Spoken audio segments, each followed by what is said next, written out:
up the intro. I'll lead off. Welcome to Keep It Curious, a podcast where a pair of perpetually perturbed pals placate our perturbation by prattling on about our probings into purposeless ponderings. I'm Kelsey. And I'm Meredith, and we're here to tickle your brain with semi-humorous and semi-educational deep dives on weird and wild topics, all while speculating with reckless abandon. Let's get boondoggling. Boom, boom, boom, boom, darling. Anyway, every time that one always comes to mind. I don't know why. So what's up with you? Boom. Let's see. Exciting things in my world, sort of. I am successfully bike riding. Whoa. I know. We went for a bike ride 2 weekends ago, and it was like 13 miles, and it was by like other pedestrians and other bicyclists and cars and stuff. So it was like the first time I've left our little neighborhood on a bike. Dang. For those who are not Meredith, I didn't know how to ride a bike until now. So it was very exciting. And I actually went with a bike ride with friends on Saturday. So that was cool. Like a little bike date for the first time. Yeah. Very proud. I'm kind of jealous. Yeah, Gabe was having a conversation with one of his relatives the other day. I don't actually know who. And they were like, is Meredith finally getting a bike? And he's like, no, Meredith's not getting a bike. She's scared of bikes. Like, bikes are terrifying. They're terrifying. The last time I rode a bike, I ran into somebody. So, that's not... I mean, it wasn't that bad. Like, it was... Okay, so like, I feel like I probably told you the story. We were in Belize for a wedding, and like, I guess this little island off the coast of Belize has no cars. Like, they had like 3 or 4 trucks for like the whole island, but like no cars are on the island. Because cool. It's just, it was really, really cool. But that means everybody gets around by either walking or biking. And it's not that big of an island, so I've been walking everywhere because bikes scare me. And also, like, I haven't ridden a bike since I was a child, and I flipped it, and it didn't go well. And blah. Oh, no. I'm not one of those people that, like, well, okay, with horses I did, but with bikes, I didn't fall off and get back on. I fell off, and I was like, fuck that! I'll walk! I got 2 legs. That's what I did, too. I fell, and I scraped my knee, and I was like, nah, I'm good. Yeah! I still have a scar from when I flipped my bike when I was, like, 12. I was like, I don't need that. I don't need that in my life. I don't like going that fast. But I was finally, like, convinced to get on a bike in Belize. They're like, no, it'll be fine. It'll be whatever. Like, it was dirt roads everywhere. It was, like, a bike that it didn't fit me. It wasn't, like, my bike. It was just, like, the little Airbnb we were staying at had, like, 2 or 3 bikes on, like, in their little garage that you could use. Yeah. Well, not even. They're just, like, whatever's in the house, you can use it. And I was like, oh, that's great. Nice. So I couldn't reach the floor from, like, it wasn't an adjustable height bike. It was just, like, a little city, Yeah, bike. yeah, just like a, yeah. And I got on and was like, oh, I can't really reach the ground, but that's okay. Like, we're going to be biking. And so the people that I was with are all big bikers. Gabe especially, like, he used to do fucking, like, marathon shit with bikes and go days. And he's like very, like, he's got all the fucking cyclist gear, city cycling, but like still cycling, like, nonetheless, he regularly goes for like 20-mile bike rides. Like, no for me. But anyway, so he's like ahead of me, and he takes a turn really, like, suddenly because he's competent. And I was like, oh fuck, I don't think I'm gonna make that turn. Oh fuck. And I, like, started to try, and I was like, nope, I'm going to flip my bike. I don't want to flip. And then I, like, plowed through the intersection where everybody's walking, and I was like, I can't stop.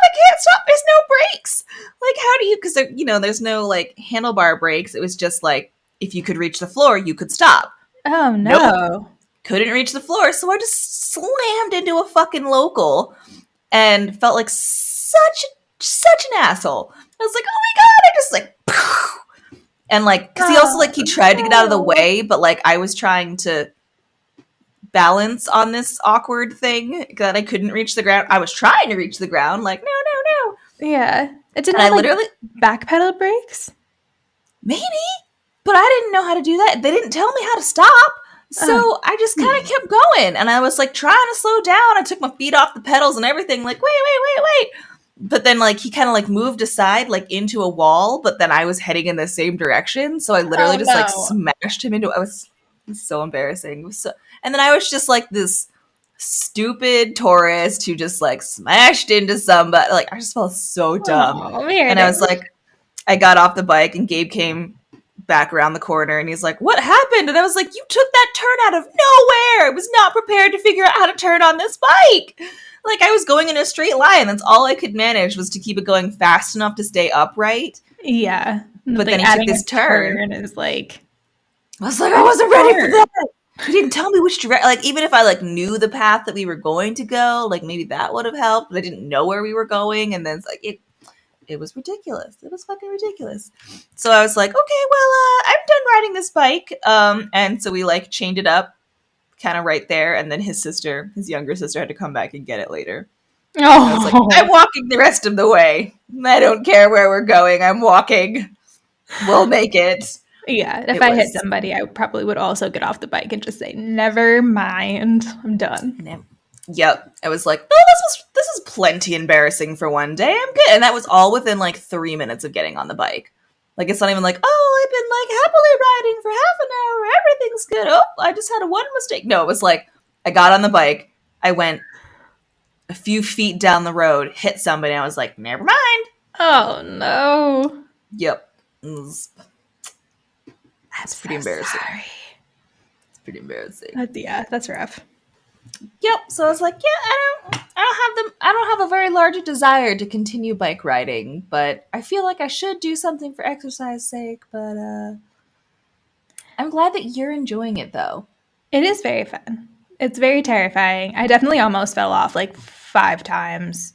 Like I just don't like going up a curb the wrong way, or like a child runs out in front of me, or yeah, like my own 2 legs will get me there. I can't take my hands off the pedal or off the the handlebars. If I take my hands off the handlebars, I swerve and fall over. Like I tried to that's how you direct the brush. Yeah, but like you'd think you could like keep one of your hands steady enough that you can like brush your hair out of your face real quick.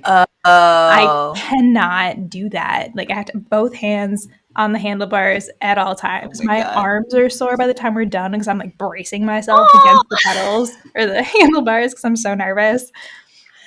I get that. Yeah. I truly understand that. I feel like that's what I do on roller coasters too. I just like lock my arms as like straight and tight as they go. Like I can stop the movement of falling. Like, nope, this isn't gonna happen. Nope. But that's why I don't ride roller coasters. Because I always hurt afterwards from the sheer tension in my body. Oh, geez. It's not about it. But, like, you like roller coasters? So, I do. You know, maybe you do like going very fast on a slightly uncontrollable vehicle.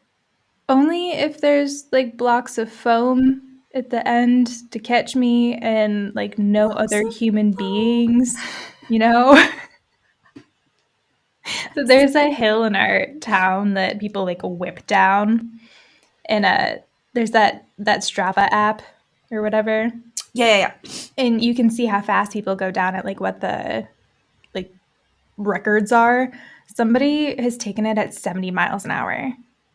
Dude, no. Like Ross has taken it at like 50 or something. I'm like, you're insane. See, the thing about that is that nobody who's cycling. Like, cycling is actually, generally speaking, almost more dangerous than being on a motorcycle, but people don't wear any protection to be on a bicycle, even though they're more likely to get hit by a fucking car because, oh my god, then every single time Gabe goes cycling, whatever you want to call it, he's like, oh yeah, I nearly died again today. And I'm like, stop telling me that. Don't say that. Just don't even tell me. Like, you made it home alive, and I appreciate that. We now share our little Google locations with each other so that if he does fucking get hit by a car somewhere, I can find him if it's been too long. Yeah, yeah. Ross's phone broke and he's been going on cycling rides and I can't see his location anymore. And the one day he told me he was going to be gone for an hour and a half.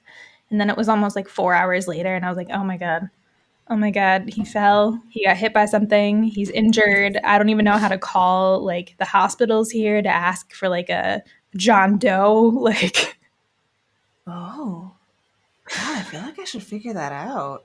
I mean, at But least, even then, like, does he not bring his ID with him? Or like some sort I of mean, he probably identifying did, but it was information? just like the idea of having to like call Swiss hospitals to be like, hi, I'm looking for someone who was probably on a bike and got hit by a car. Do you have any of those? Oh my God. I hope I never have to do that. Yeah. Getting nervous just thinking about it. Ooh. I know. Very worst case scenario thinker over here. What? I'm just a worst case scenario thinker over here. Like, Oh, yes. I'm always like slippery slope into oblivion kind of thinker. He's 10 minutes late. All hell is broken loose. Okay, thank you though, because I feel this like this is the original reason why I was constantly like, oh, it's 3:30. He was supposed to be home at 3:20. God, he must be fucking dead somewhere. Like, what an over fucking reaction. No, he just stopped on the way home to do a Pokemon raid. Like, it's no big deal, but like when I don't know, I assume he's dead. Yeah, it's that Ross was like at a surf shop or something and like met a nice local person who was talking to him about like windsurfing, and that was why he was like coming home. And I was like, oh, okay, that's Must be dead. excusable. But I thought you were I mean, they're dead. all excusable, but like I immediately jumped to, oh, you must have died. You're in a ditch somewhere. I'll never find you. And this is the end. Like, what a ridiculous over fucking reaction. So thankfully he agreed to like let me just peek on his location at all times. Because if it's like 3:30 and I can see that he's on the highway on the way home, I'm like, oh, he must have just gotten held up at work. Yeah, like Okay, at least he's alive. he's moving. It's moving. Exactly. Oh God. Yeah. If it was like stopped in one place on the highway for too long, I'd probably But then you know that something is probably then you wrong. know. Yep. And then I can just call and be like, hey, just making sure you're not dead. Okay, cool, thanks. See you soon. Call me back. Bye. Oh my God, no, please pick up. Ah! Yeah. Ugh. Yeah. Anxiety on another level. Terrible. Only little psycho. Anyways. Should we crack into it? I have a random question for you, but we've already gone like 12 minutes and it's really not important. Well, I still kind of want to Okay. It'll probably be quick. You know how jeans have that tiny pocket? Yeah. Do you use it? And if so, what in the hell do you put in there? I've used it before, but I feel like only when I really want something very small. Okay, so like, this is so dumb. When I was a kid, I used to keep a tiny little glass turtle in there. Oh, that's so cute. And yeah, I would just like pull him out and I would play with him and then I would stick him back in there and he was nice and safe and cozy because like if he was in a bigger pocket, he could like move around or like it could fold too much, but the teeny tiny little pocket is just his size. Oh. So I used to keep a tiny little glass turtle in there until he started to like lose his color and I was like, no! Excuse me?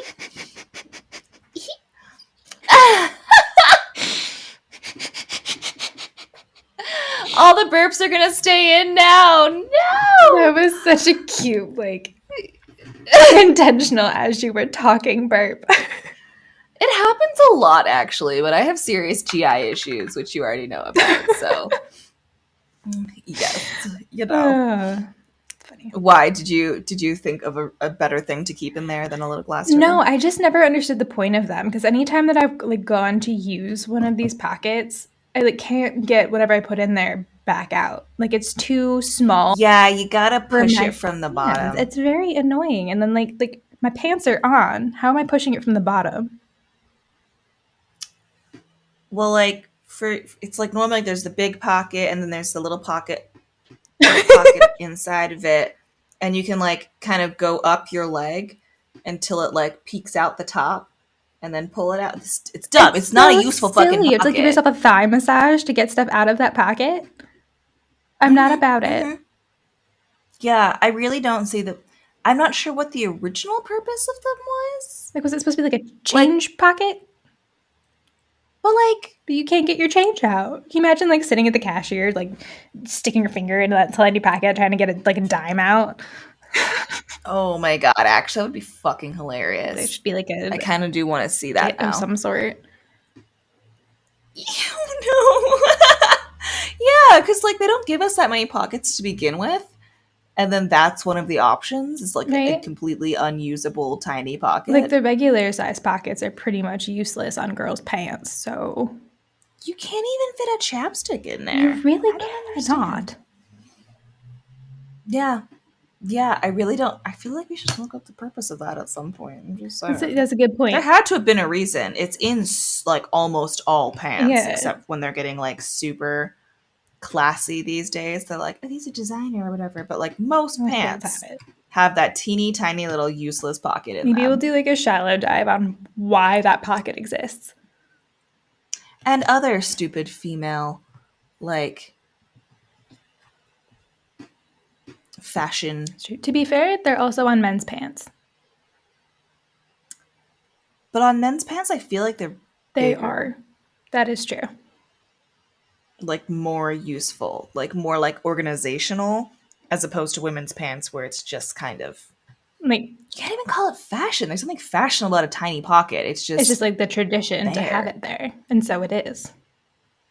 Yeah, they're like, well, now that women wear pants, I guess we'll just make them just like men's, but useless. Make them like men's, but so tight you can't put anything in the goddamn pockets. Yeah, yeah. And then, you know, put plenty of misogyny in the woman's mind so that, you know, they believe that putting anything in their pockets makes them look like they have a fucking dick. So they won't use them anyways. I remember growing up and having my mom tell me, like, hey, don't put anything in your front pockets. It'll make you look like you have a dick. And I'm like, well, really? Yeah. Yeah. And she's very liberal, very like women's power, but like that generation just like grew up with a lot more misogyny and it's just like inherent. Yeah. Like I feel like our generation is like actively fighting what we were taught growing up because that's what our parents were taught growing up. And it's like we're a little bit more every generation's aware. A little bit like more liberal or more on top of that kind of stuff. Yeah, exactly. So I feel like I'm still actively fighting my mini programming that, you know, this is what females do, but you know, yeah, my mom used to always yell at me to like take stuff out of my front pockets if I would use them, and I was like, but what are the point of pocket? I'm like, they're not for a purpose. Get a purse. Oh my god, I hate carrying a purse, so I will like shove my wallet in my front pocket. And it is bulging and it sticks out and I don't care because sometimes I'm not carrying a purse. I'm not doing it. Yeah, I fucking hate it. That's why I'm still looking into getting a like thigh bag because I just want it to be attached. Like all the yeah, like I don't want seatbelt boobs anymore. Like that always drives me nuts. Like, because I only wear crossbody, but if it's on one shoulder, it swings around too much, and I hate that. And if it goes over top, you get fucking seatbelt boob, and it's never attractive. Like, it's not like no, like it, like aesthetically, it violates so many rules of like visual attractive things. Yes. Yes. So I just want a little bag that stays exactly where I want it, that's within reach, that goes around my thigh. That's what I want. That's fair. So I don't have to worry about it, in my opinion. Anyways, but those are expensive. Yeah. All right. We should probably crack probably. Thanks for going over that with me. It's okay. We got a new episode idea. That's true. That's true. We should write that down. Okay, so cracking into today's episode. So today we're going to do a little bit of archaeology, a little bit of steganography, and a little bit of ancient alien shit, as we like to say. Oh, shit. So I love it. I'm stoked. That's right. This was a fun one to research. So remember when I mentioned doing the steganography episode that there was like the oldest potential example of steganography, but I wasn't going to talk about it? Yes. Well, we're going to talk about it now. Because it's so much that it's its own like entirely separate story. Also, I'm not really sold that it counts as steganography. So I'll let y'all be the judge. But today we are going to go through the Nazca lines. I don't know what that is. Okay, let's do it. I also hadn't heard of this, and I'm kind of surprised I haven't, or like neither of us have heard of this because it's pretty fucking epic. I mean, honestly, I haven't watched any of the Ancient Aliens stuff that But was like, even if on. you don't attribute to ancient aliens in terms of like ancient civilizations, it's pretty bonks.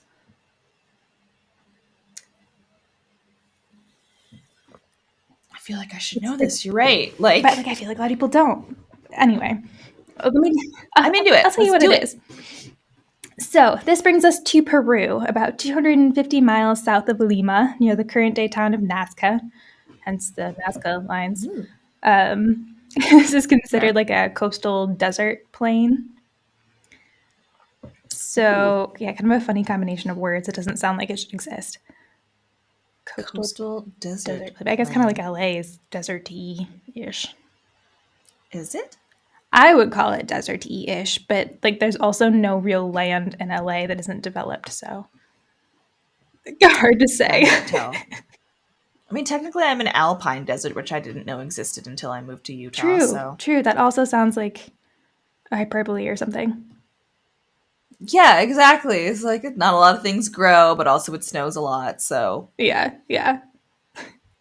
So the Nazca lines are located in the Rio Grande de Nazca River Basin. This area covers approximately 75,000 hectares. Oh, yeah. Yeah. Or what? I want to call it hectares, but like that's not what it says. It's hectares.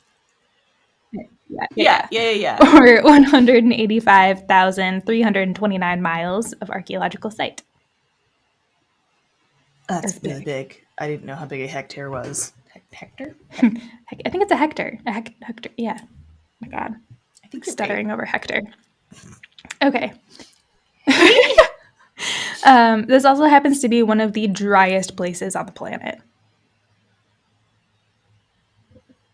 Damn. Yeah. So okay. So it's near the town of Nazca, still existing, which is why it's called the Nazca Lines. And there's other reasons why it's called the Nazca Lines that we'll get into. But so as we go through, I'll get into more detail on like what exactly the Nazca Lines are. But as a brief summary, so you kind of understand where we're headed, the Nazca Lines are basically a collection of like positively gigantic geoglyphs, which literally means ground drawings. Whoa. Yeah. And I'll get more into like what the pictures are and like how big they are and all that kind of stuff. But I want to like kind of start at the beginning and work my way forward. So, but it helps to understand where we're headed. So. Hell yeah. Excuse me. So, before we get into the lines, let's talk about who made them. So this area of Peru was home to the ancient Nazca culture, which is thought to have begun around 100 BCE. But they really kind of hit their stride of existence between 1 and 700 CE. At this point, they're like generally accepted as the major creators of the Nazca Lines. Kills me. Anyways. All right, okay. Back to it. Nazca Lines. So where was I? At this point in time, they are generally accepted, the Nazca people, as the ones who are like the creators of the Nazca Lines. However, the Chavan, Topara, and Paracas cultures, which existed just before the Nazca culture, may have also contributed some of the geoglyphs that make up what is considered to be the Nazca Lines, but it's not as if they did any, it's not nearly as many as the Nazca people. So they might have just expanded on it. But... Yeah, like they might have made a few here and there, and then the Nazca people just like loved it and kept going really hard. Brought it to a whole new level. The Paracas culture especially is thought to have created similar images to what is attributed to the Nazca people, though theirs were thought to be more focused on human figures, while the Nazca Lines tend to be more geometric and like anamorphic. Anamorphic. The Paracas people also usually put theirs on like a hillside instead of directly on like the earth floor. So like it's not necessarily flat, it's like the Hollywood sign or something? I mean, it's still flat, but because it's built onto a hill, it's a bit easier to see from the ground, whereas because the Nazca Lines are on the ground, sometimes it's kind of hard to actually tell what it is. oh, I see. You'd have to get like enough of a like enough of a vantage point view. Yeah. So that's just a little bit of background on who did it. I'm not going to get like into the Nazca culture because that's like a whole nother thing. So we're just gonna focus on the lines because I already have quite a few notes on that. So now we got a little bit of background. We're gonna talk the Nazca lines in more detail. So, like I said before, they're a collection of more than 1,000 gigantic geoglyphs that are etched into the earth. I forgot already. I don't know if I actually said the number before. I probably didn't. Oh, it's a lot. Yeah, it's 1,000 like really massive geoglyphs. And the reason that something it's possible that it could be considered steganography is that for many of them, the images that they created can only be seen from like an aerial perspective, like in an airplane kind of aerial perspective. So in that context, if you think about it, like you're standing on the ground, all you see is lines. And if like their intent was that you could only see it from the sky, then like, yes, it's a hidden message. If that wasn't their intent, then like, no, it's not. So you can have to understand like why they did it to determine if it was steganography. And no one actually knows why they exist. Yeah, like the fact that I can definitely see, I feel like I've heard a little bit of this concept. I don't know if it was the Nazca line specifically, but the idea that they were like trying to send messages to aliens in the sky because it's the only fucking things that would be able to see that. And back then there were no planes or aerial vehicles. Yeah, exactly. Unless you count aliens. Which we'll get into the aliens. Which, tiny side note though, have you ever watched Stargate SG-1? No. I feel like that would be like right up Ross's alley too, but like shockingly right up our alley as well. It's like a classic. It's like a very, very old show that Gabe and I have been watching a shit ton of, but like they cover a lot of the similar kind of topics where they're like, oh, well, you know, we've got these. The idea is like there's like a star gate that like you can teleport to different places effectively, or like, oh, cool. Yeah. So basically they're like going to different alien like planets, trying to, you know, find cultural, technological advancements, etc. like that. Also searching for some people, la-di-da. It's based off of a movie called Stargate, I think. And like as soon as we started, they were talking about shit like ancient aliens and like, oh, well, in this culture in Abydos, we found, you know, yeah, Abydos is the very first episode. And I was like so into it. I was like, oh, ancient Egyptians and their like potential alien background and a lot of. So like they take that and go like 10 steps further. They're like, oh no, there absolutely were ancient aliens and here's what they did. And these ones are the bad aliens and these ones are the good aliens. Blah, blah, blah. And but it's all like from like a cultural perspective of like, humans not really knowing what's up and trying to figure it out, and every single place they go it's like episodic. So like, you know, they go to one planet and they learn about this one culture on this one planet, and then they have to fix something there, and then it's over, and then it's all good, and maybe they come up again in another episode, but like again, it's episodic. It's just like, it's like exactly the kind of stuff we're doing all this research on, but as like a full TV series. It's really fucking entertaining, good, to be honest. I feel like it's from like the fucking 80s or something. It's like hilarious, like CGI and stuff, but like still good. Yeah, you should check. Okay, it's just everything that we're always talking about on this podcast, but as a TV show, where the answers are yes, where ancient aliens do exist. Absolutely do. You know, not just theoretically. I'm curious. I would like to watch that. Sorry. Side. Yes. Start with the movie, though. Okay. So, what are they? Oh, 1,000 gigantic geoglyphs. Steganography. Okay, I finished that paragraph. Next note. So there's multiple types of images depicted, and this includes like plants, animals, and geometric shapes. There are also some that are unidentifiable. Like, I'm not really sure what it's supposed to be. Again, given their like huge size, the images are really best seen from above. Some can be identified from tall hills in the area, but others, like, you really you have to be in an airplane in order to see it properly. Yeah. Yeah. Wow. Which, if you think about, like, how did they do that? Like, scale it at that size. How do they know so perfectly?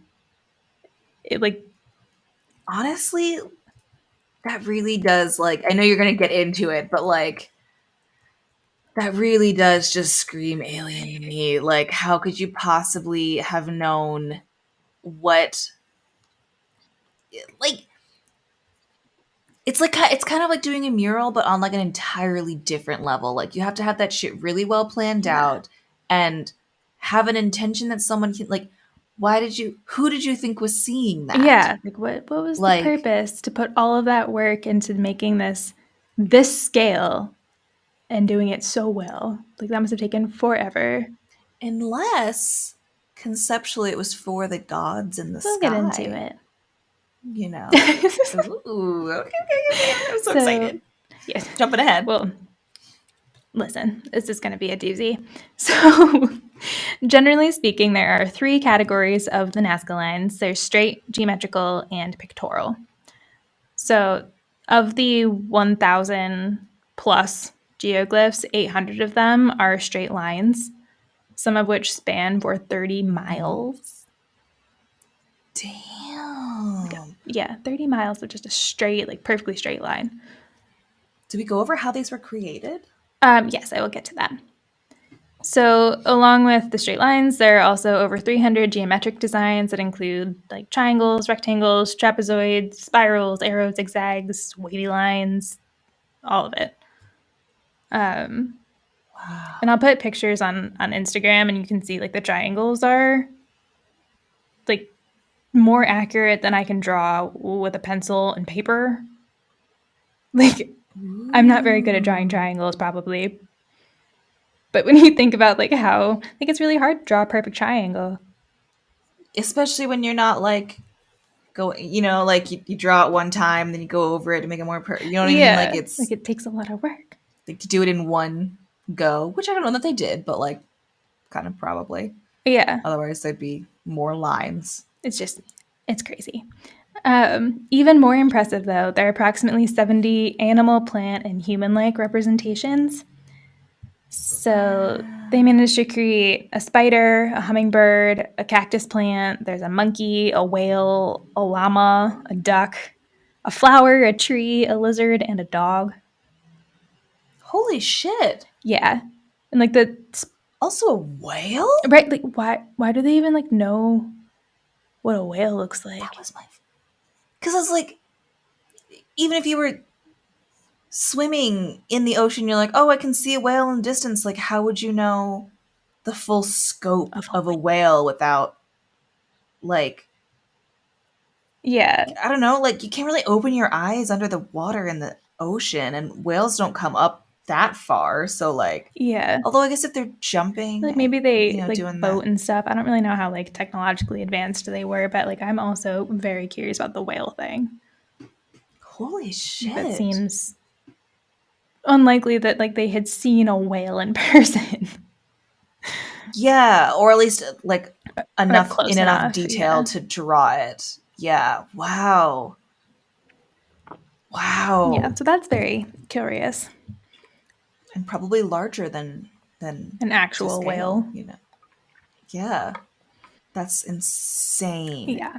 So some of these representations measure up to 1,200 feet, which, to put that into perspective, is about the same size as the Empire State Building.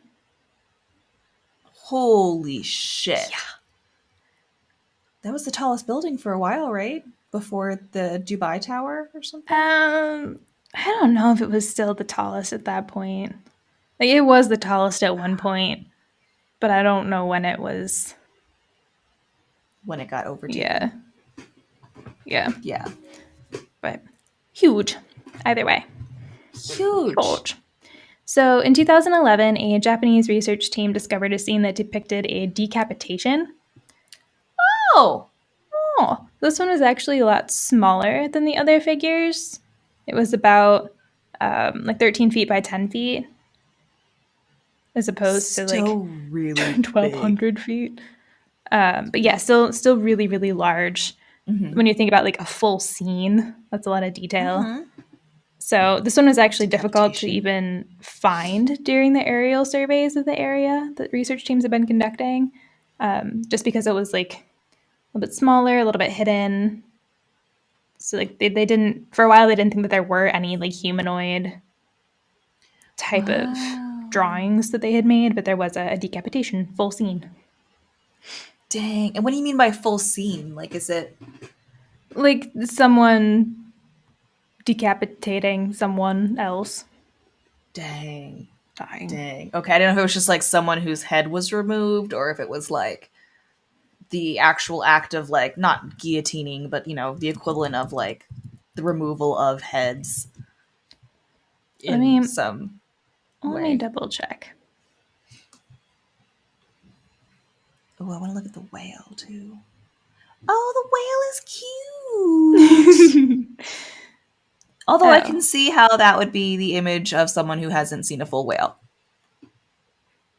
Really? It is very cute though. Well, I mean, they're very stylized. You know what I mean? Yeah, they are like very geometric. Like there's a very specific like artistic style to all of these, which is really interesting. Yeah. And like it doesn't really look like it does look like it is a whale, but it also looks like it is a beautifully artistic rendition of a whale. The monkey! You should look at the spider one. That one's really cool. Ooh, spider. The monkey's also adorable. The monkey is adorable. Oh, that's a spider. I thought it was an ant. Right, it like looks a little anty, but it is very like it is spider-esque too. Eek. Creepy. Eek. Yeah. But also freaking awesome. Yeah. Dude, these are so fucking cool. They're wild. Looking at the decapitation image, it's actually kind of confusing. And they know that it's decapitation though? That's what they say, it's a decapitation image. Looking at the image from my archeologically educated eyes, I don't see it. Don't see it at all. But if that's what the Japanese researchers say, I believe them. Fair enough. Fair enough. Is it the one that looks like a lot of little lines? And then like some like eyeballs, kind of. Kind of? Kind of. Somehow? Yeah, it is. I don't know. All right. Don't get it, but I don't know what they're it doesn't look human, I can say that. Yeah, it doesn't really, I don't know. If anything, I would say it's like something hiding in a cage or like a cave. Yeah. Peeking out more so than like a decapitation, but yeah. Oh, I know. But going along with the decapitation, there is like a little interesting cultural bit that I do want to mention about the Nazca people as to why they may have decided this was decapitation. They were well known to collect trophy heads. That was something that they did a lot of. Oh, yeah. Pleasant. Very pleasant. But what is actually really interesting here is that research in 2009 indicated that a majority of the trophy skulls actually came from within their own population rather than like from an outside group, which I feel like a lot of times when you think of that, you think of like wars amongst like cultural tribes and stuff, but like it seems like it was within their own people. Interesting. I feel like that seems more like traitorous, treasonous, murdered for yeah, I mean, it might have been like law stuff, but in an article from the BBC, archaeologist Christina Conley talks a bit about excavating a body in that area that had no head. But the body itself had received an honorable burial. It was sitting upright inside of a tomb, and it had like a pretty painted ceramic funerary pot. The pot itself had really similar imagery to some of the Nazca line imagery in terms of like monkeys and hummingbirds and whales and that kind of stuff. And this actually led them to believe that it was likely part of some sort of ritual sacrifice to the gods.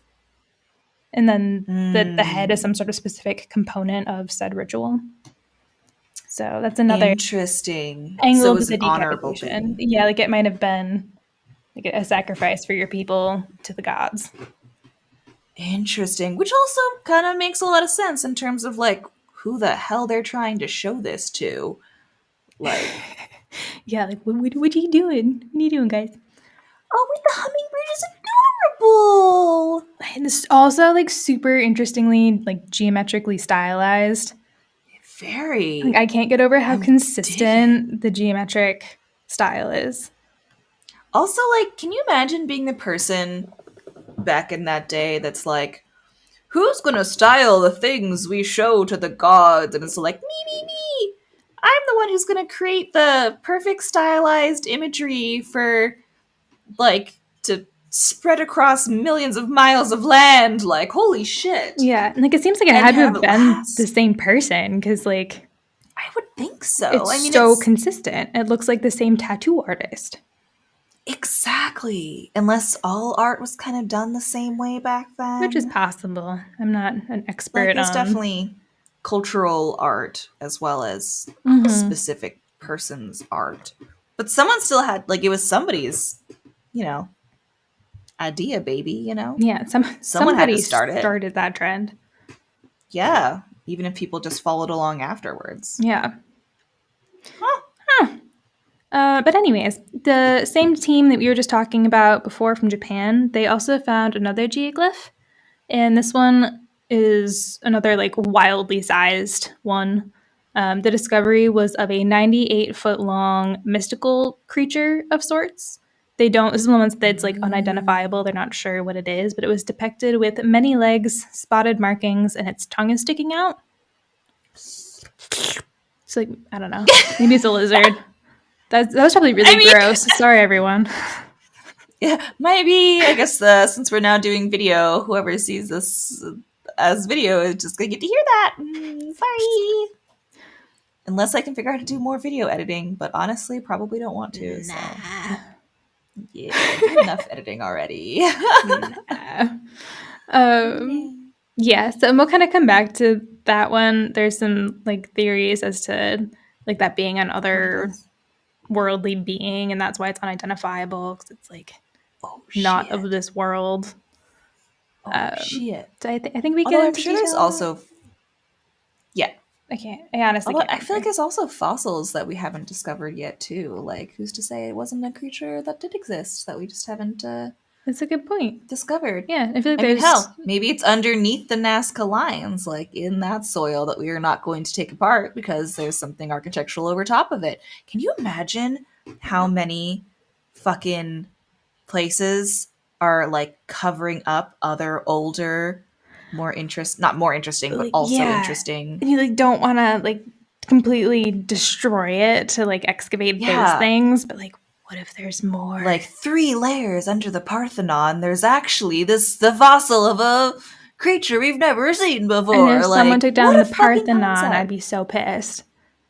Oh yeah, like it's obviously like you build on top. Like even when we were talking about Abydos, where the temple that we were talking about was built on top of another temple, Assyrian, or however you say it. Like the fact that it was very common to build a temple on top of a temple because the ground was already somewhat hallowed in a sense, or something like that. Oh yeah, like when we were in Italy, we went and saw. I forgot what the cathedral was called. One of like the really old, impressive cathedrals, and underneath it was a more ancient cathedral, and they were like in the middle of excavating it, so you could go down and like see the ruins of this cathedral underneath the original or like the current cathedral. It was bonkers. Yes. It was so cool. I feel like it's really, really common to have like other finds underneath, like more obvious finds, but like being able to do that in a way, like I don't feel like we're advanced enough to be able to maintain both at the same time. Although even just doing something as simple as like those like the ground surveys where they like, I don't think it's like echolocate, like you can you can like see what's under stuff. Without actually removing it. They do it in the ocean. I know. I don't fucking remember the name of it. We talked about it in an episode I'm drawing a blank like Atlantis or something like that. Yeah. Sonar, that's what it was. It was like sonar into the ground, and then you could see more things below without actually having to excavate verse, but it was just so fucking expensive that to do so, you'd have to already have an inkling that something was there, which blows my mind. So cool. Like, okay, I'm sorry. I'm getting really off track. It's okay. We just should have been archaeologists. It's fine. Obviously. Clearly. But also, I just hear that's as difficult as the path we went down anyways, in terms of getting onto archaeological digs. And my path was... What do you mean? Like, in terms of... Like, it's a very, very small field, and it's very, very, very competitive. Which, to say, every field is competitive. I get that. But there are definitely fields where it's like, you got to know somebody to get in. It's not even as simple as like, oh, the best education will get you there. It's like, no, you got to have the best education and know somebody and be at the right place at the right time, because there's only 3 people that are allowed on this dig. And hello, Ross. Hi. Thank you. You brought me a beer. Oh, now it's chilled. It is chilled. Thank you kindly. Oh my gosh. You're now on our YouTube video. What a good hubby. Hi to the folks at home. Hi.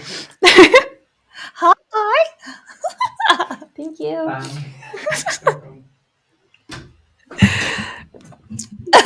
Guess we didn't tell him that we do video recording now. I think I did forget to tell him that. I went out to grab a beer and it wasn't cold, so he cooled it for me. That's so sweet. So nice. He's such a good guy. He's such a great guy. Good fella. Blah blah blah blah blah blah blah. A good fella. What a fella. What a fella. What a fella. Okay. What a fella. What are we talking about? Back to the desk. Back to the Nazca line. I'm so sorry. The more tired I get, the more fucking tangents I go on. It's just my mind wanders. Fine. Meredith and I are sleepy today, so excuse us. So sleepy. I blame the cider. I blame the air quality in this particular room. This room makes me really tired, and I think it has to be something about the airflow. I don't know. Interesting. Huh. Looking forward to getting into a different room.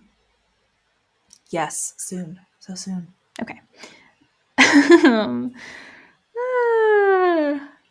Things with their tongue ticking out. Yeah, okay. So, while the Nazca lines have been around for thousands and thousands of years, they didn't gain widespread attention in the rest of the world until the 1930s with the uptick of commercial aviation. There you go. That would make a pretty big difference, being able to see them. Yeah. So, plane passengers actually saw them from this aerial view, which sparked like international interest, obviously. I think that there were some scholars and stuff who obviously already knew about them, but in terms of like anyone else giving a shit, the general public, this was kind of the trigger that got people aware of it. This is in Peru, right? Yes, it's in Peru. Gotta fly to Peru, man. Just fly over. I don't have to. I mean, I do want to go to Peru too. Truly, I would just fly over Peru. I would pay to fly over Peru just to see the Nazca line. I was supposed to go to Peru for a wedding when I was like, I don't know, 16, and then we didn't end up getting to go, and that was a real bummer. Seriously? I don't remember why. Yeah, I was supposed to, apparently, I'm sorry, this is a dumb story, but I moved around a lot as a kid. And one of the places that we had an option to move to was, I think it was Bolivia, actually. Ooh. It was somewhere in South America, I think. But my dad chose Texas. Sir? And don't get me wrong, he was a Texan through and through. He grew up in Texas. He had family in Texas. Right. I get it. But like, come on, but man. Bolivia. That would have been fucking sweet. That would have been really cool. Yeah. And I remember being like so butthurt over finding that out as like a young adult and being like, wait, I could have lived somewhere super cool. Like even the amount of time we spent in London, I think we were there under a year. So really? We didn't get the full cold. Yeah, I don't think it was that long because I think we moved like every year to every 6 months for like the first like 8 or 9 years of my life or something like that. So yeah, we wouldn't stay anywhere that long because he was like in a consulting position for a lot of stuff. Yeah. So they just wanted him nearby projects, and then when they didn't need head management nearby, they were like, okay, we'll move on to the next place. There. Yeah, like he was the guy that they would call in when they just needed to look official. Like, are you guys feeling nervous about nuclear Power? All right. Calling the big guns. Calling the big guns, and he'll tell you what's up. What a power pull. Kinda, yeah. Like, even after he retired, they were still like, hey, so do you want to come on the news and talk about nuclear power? And hey, can we send you to Dubai to make our investors feel a little bit more comfortable with this? Holy and shit. Like, he just started his own consulting business afterwards just to continue doing that kind of stuff. Because they were like, we don't really want you to leave, but like, you have every right to retire now, but also don't leave. Yeah, and kind of like pick what he does instead of having to do all of it all the time. Exactly. He was traveling constantly. If he wasn't directly living there, he was just always being sent around the world to oversee projects. That's so cool. Yeah. Ugh. But also, very tiring. Yeah. He was a frequent flyer, to say the least. Oh my God, he probably had so many flight miles. Yes, he did. We didn't have to pay for flights for a very long time. That's awesome. It was spectacular, actually. I kind of miss that. Yeah. But, I'm not a frequent flyer on my own, so. Oh, dang expensive. It was kind of nice, though, that, like, they would still let him keep the frequent flyer miles, even when work paid for it. Like, it was still under his name. That's so, nice. Like, you get a bunch of free flights. Like, I went to a lot of, like, my art shows. Like, if I had a show, I was able to actually go to the opening because I had free flight miles. And, like, yeah, and then why not? Spectacular. Yeah. Instead of just being like, oh, have fun with my art. I feel like the artist should always get to go to the opening. It would be nice, yeah. Not necessarily affordable, but conceptually. Anyways, sorry.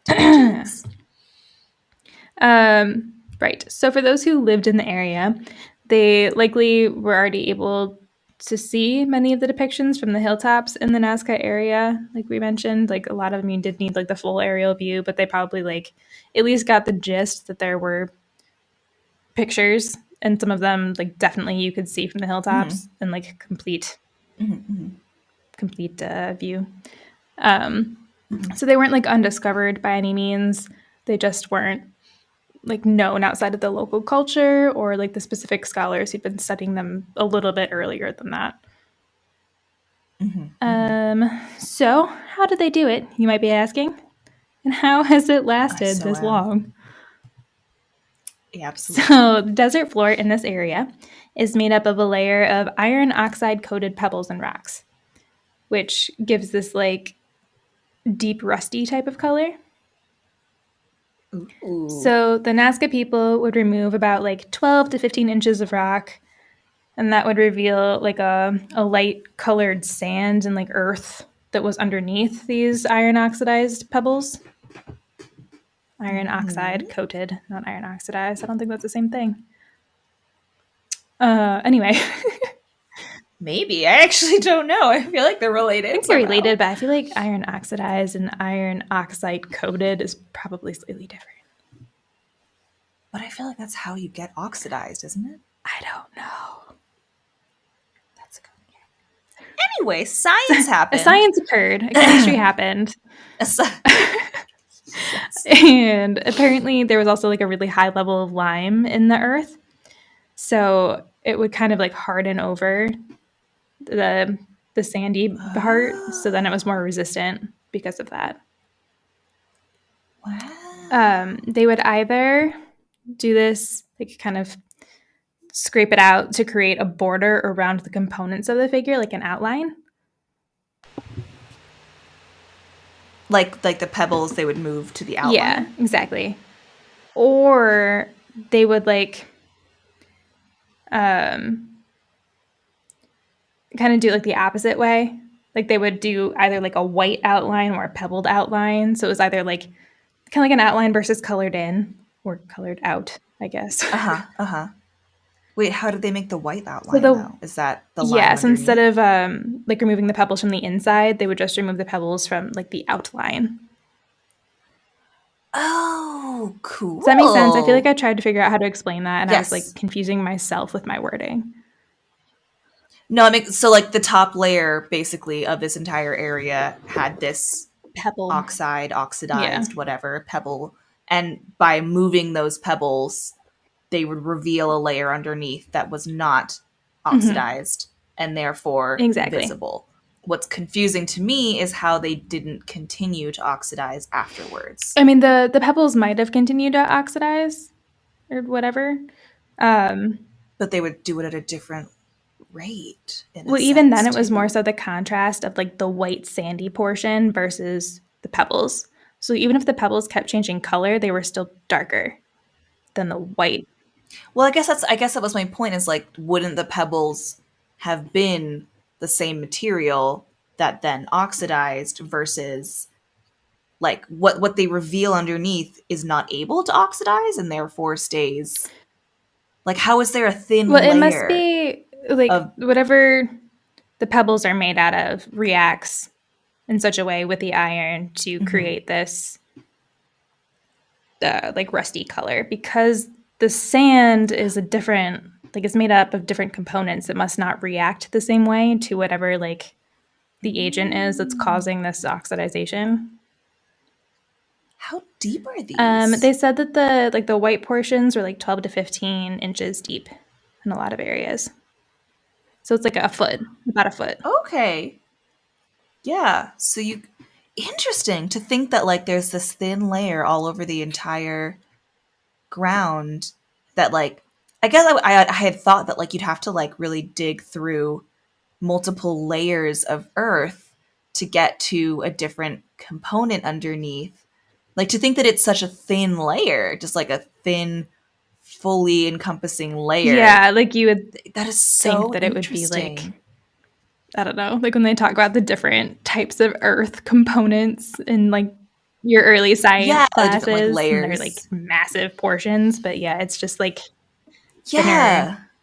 Like I would think it'd be like 2 miles worth of this material on top of 2 miles worth of this material. Like, to think that it would be so simple that like they could go just a foot down and have an entirely different like.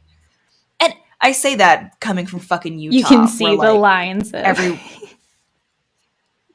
yeah, literally, like all of the rock here is so fucking insane, and you can drive like 2 feet down the fucking road and get an entirely different type of rock. Like, obviously this is possible. It just blows my mind that it could be so widespread that they could do this over such a gigantic portion of land. It's like the number of miles that this particular type of like ground cover exists is a lot.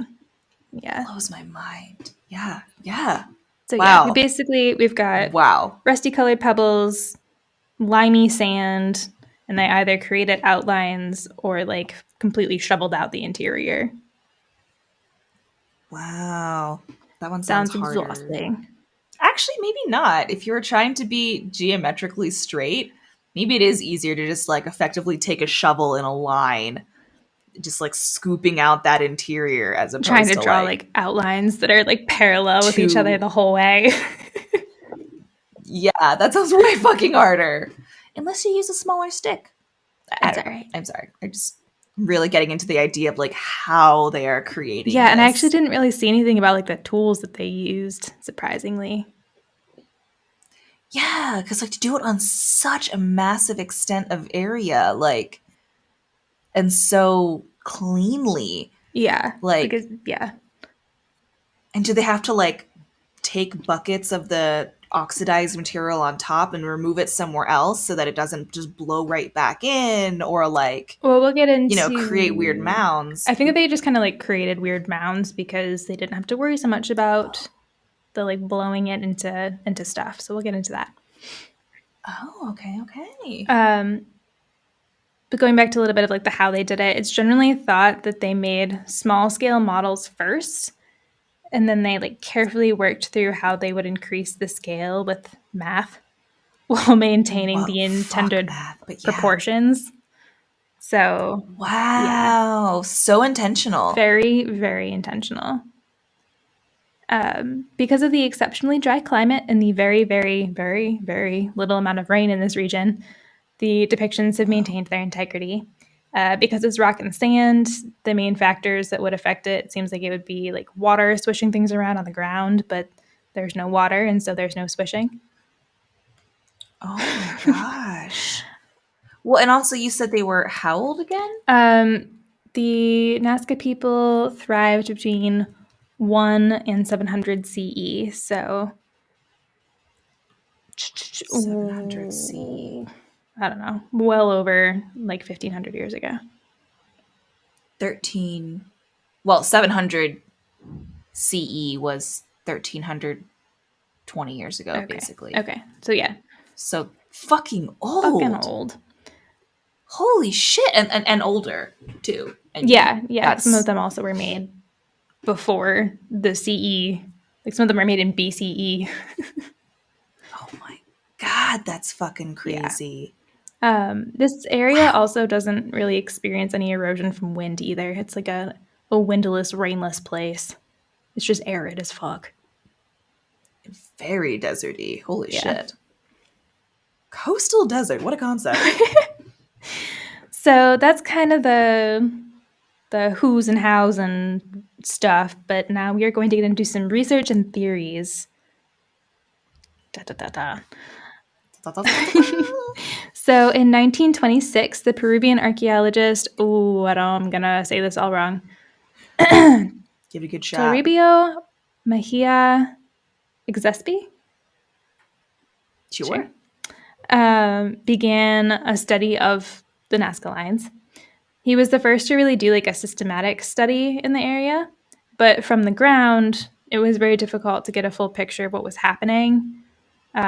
He wasn't able to like do the aerial research because it was 1926. That wasn't really possible at the time. So my understanding is that he actually thought it was a network of roads. It was so difficult to tell that it was pictorial in some of these areas that he thought it was roads. So I could see that. Yeah. Especially since a lot of them are straight lines, like perfectly straight lines. Yeah, like it does seem road-like. Wow, that's so fucking cool. Sorry. I'm just imagining trying to like walk those lines and then put it on a piece of paper. Right, the one's like 30 miles long.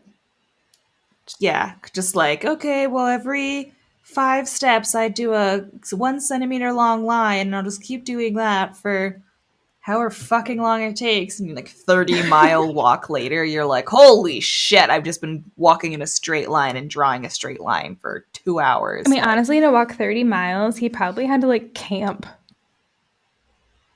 Oh, so true. Like he had to, 30 miles is fucking... That's like a 2-day adventure for most people. I feel I feel like 15-mile hike in 1 day is like, that's a lot.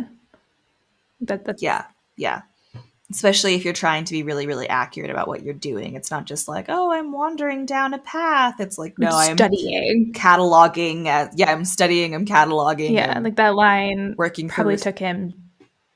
That probably could have taken him like close to a week if you think about it. Like if he made it 10 miles a day, and then had to walk back, like.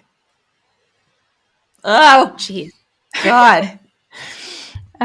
Anyway, so he was the first one, but then research for the Nazca lines really picked up after the 1930s, like I said, with the commercial air travel. It had started to gain more attention from the rest of the world. It really captured people's imagination and interest, like wondering what the purpose was, because why, Why did you do that? That looks so difficult. So in 1941, American professor Paul Kosok was studying the Nazca lines. One day he was standing out taking notes, and he found an interesting link. It was one day after the winter solstice.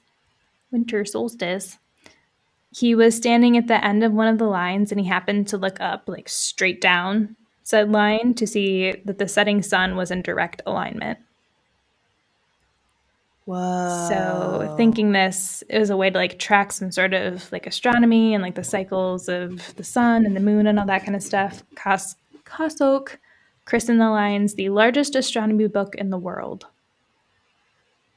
So that's one of the like main theories about what it is it's some sort of like way to track astrological things. Whoa, that's so cool.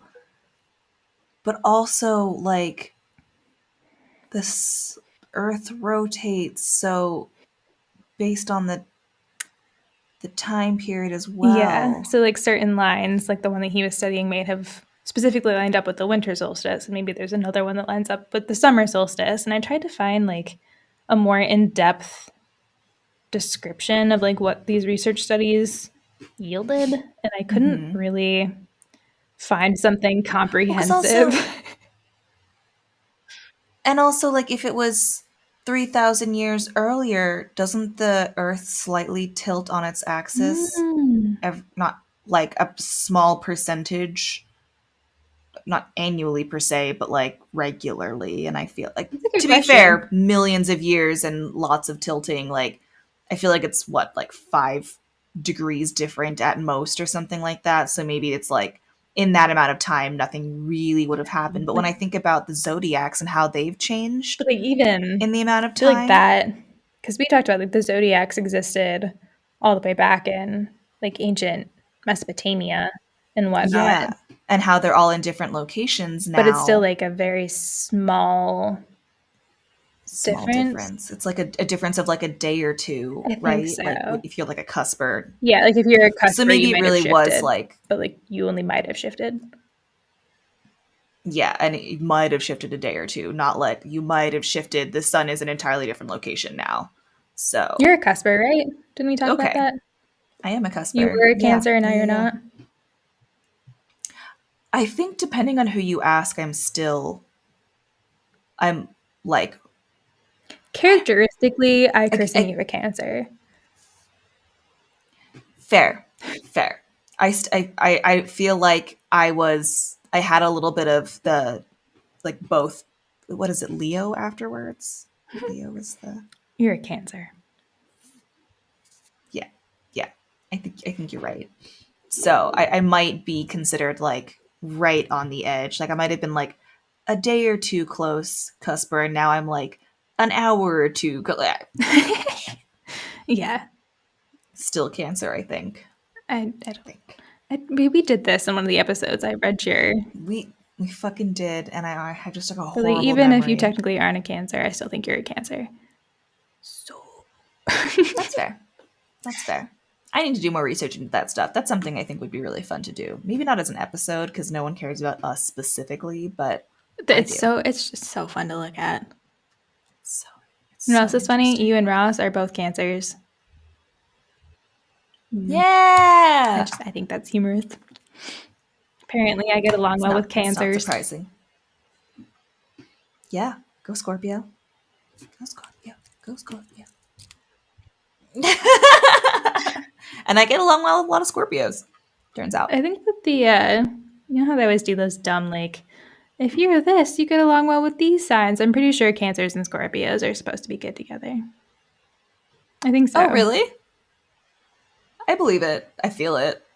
Like, even if it's not true, I agree with it. All right, believe it. Yeah. Anyway, so we've talked a lot in other episodes about the importance of like astronomy and ancient cultures. So if you haven't heard those, I think it was like our Thanks Sumer episode. I talked about that in some detail. So go back to the Mesopotamia stuff, the ancient civilizations, and check those out. Hell yeah. So if you've heard those, you know astronomy was used to help track seasons, important changes in the weather, and they sometimes served more like religious or ritualistic purposes, all that good stuff.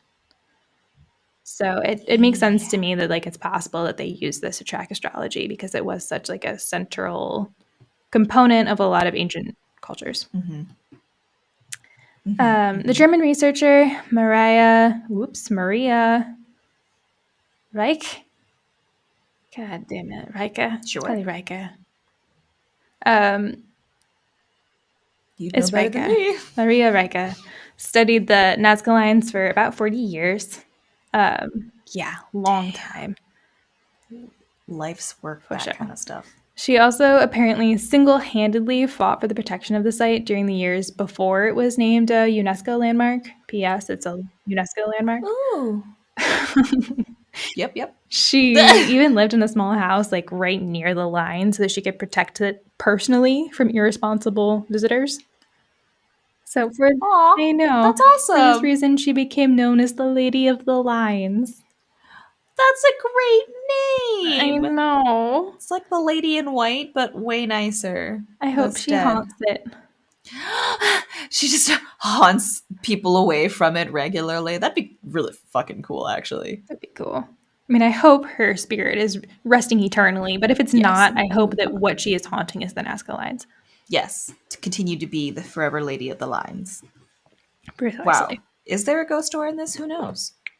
I didn't find one. I should have looked to see if there were ghost stories about her. Maybe that'll be a follow-up if I find anything. Hell yeah. Hell yeah. Again, I hope she's resting peacefully, but if she isn't, it would be really cool if she was still kind of there and haunting it, you know? Exactly. Best case scenario of the worst case scenario. Yeah, exactly. Exactly. Maybe she just wanted to make it her eternal work. I don't know. Could be. Maybe she doesn't want to rest. Exactly. But her main theory was also that the line served as a astronomical and like calendrical purpose. So she did go a step further and also proposed a theory that some of the geoglyphs were representations of various star clusters or constellations. Oh. And I think I get into that a little bit more down the line. I wrote these notes a week ago, and I got to tell you, I don't remember anything that I wrote. So I'm relearning all of this with you. Every time. But I know I read something else somewhere about star clusters and constellations. So, yes. But yeah, that was her. She agreed with Paul Kosok, but she also proposed that. So, sweet. Later on in the 1960s and 70s, as further research was conducted, this theory was called into question. Gerald Hawkins, an American astronomer, was one of the researchers who examined the lines as well, and he felt that an astrological explanation just didn't hold up. I didn't really find detail on why he said that, but point being is the astronomer said, "Nuh-uh." So... Especially coming from the astronomy background, I feel like you might know a little bit better what is like a normal way of portraying it. Yeah. Which I will say, I feel like the line lining up with a solstice, like that doesn't seem like enough in my mind to be like, it's an astrological thing. Because also, like, why? Like, why have a straight line leading straight from the solstice to what? Well, I think that probably what it would be is like when it lined up with that is indicating the time of year. Like it's showing like the time has shifted and it is now winter solstice. So yeah, that makes sense. Yeah, which is kind of goes along with what the Lady of the Lines was saying in terms of like calendrical purposes, helping them to track time through gigantic astronomy. But also, why make such a big fucking calendar? That's my question. Like, did it need to be that large then? But yeah, if it was just for that purpose, I don't know why they would have it carved into the land at that scale. Yeah. But also astronomical scale. If it was supposed to be like representations that lined up with like star clusters or something, like maybe it was supposed to line up with certain constellations at certain times of the year, in which case it would kind of need to be like a massive scale in order to notice. It's like, oh, well, this one goes from the North Star to the Star of Sagittarius or whatever fucking... Yeah, which also seems really difficult to like be standing on Earth and look up and be like, I think it's lining up now. I don't know. I'm directly under it now. I just had to go 30 miles in this direction until I got to this star. Like, yeah, like the angles that you can see things from is still like what angle are you? I don't know.